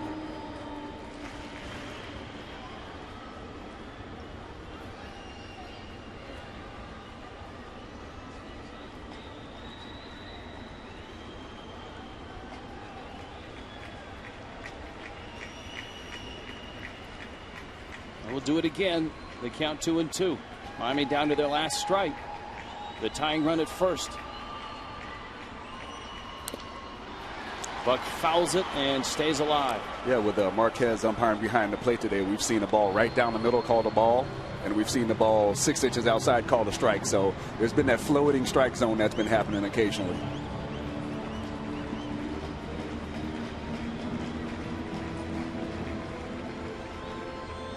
Dusty Baker, Ozzie Guillen.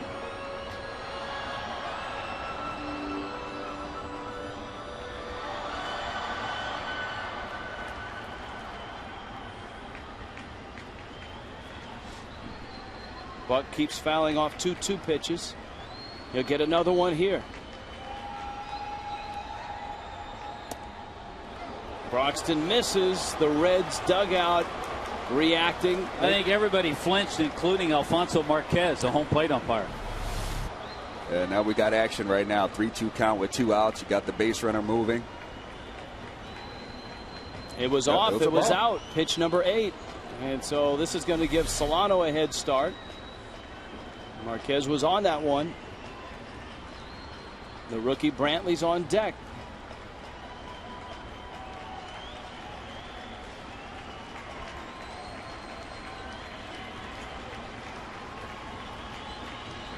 Even with the no doubles defense, and the Reds are playing so deep that if Buck just bloops one into the outfield, he's almost guaranteed of a hit.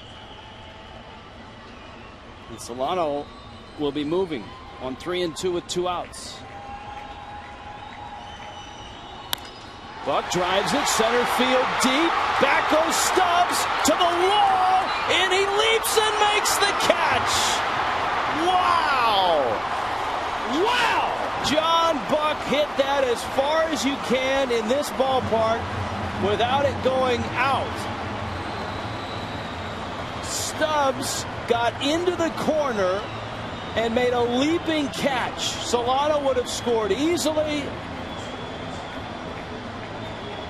And that ball, any other ballpark, Reyes hit one that would have been out.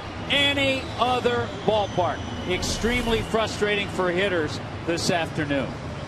Wow. Look at that. Even if it catches that corner, it kicks away and Solano scores. And the ball game is over. The Reds win it. The Marlins win this series, but the Reds win this one. Broxton quite relieved after Buck just hit one about 420 feet. Our Toyota inside look. Well, the move paid off a little bit too. Jonathan Broxton coming in, and he saves the ballgame. He got an out from Carlos Lee, a bouncer from Greg Dobbs. After he walks Solano. You know, that's a remember shame. the defensive move too when he moved Heisey to left and brought in Stubbs to play center as well. That's a shame you don't get rewarded for hitting a ball that well. I mean, like you guys said, any other ballpark, that ball is out of there. And, you know, unfortunately, this ballpark, it has that feature. So you're going to lose some home runs when you hit the ball that well. You don't get rewarded. Just a few feet from a walk-off instead. The Marlins walk out of here with the Reds winning at 5-4. Marlins Live is coming up, presented by Checkers.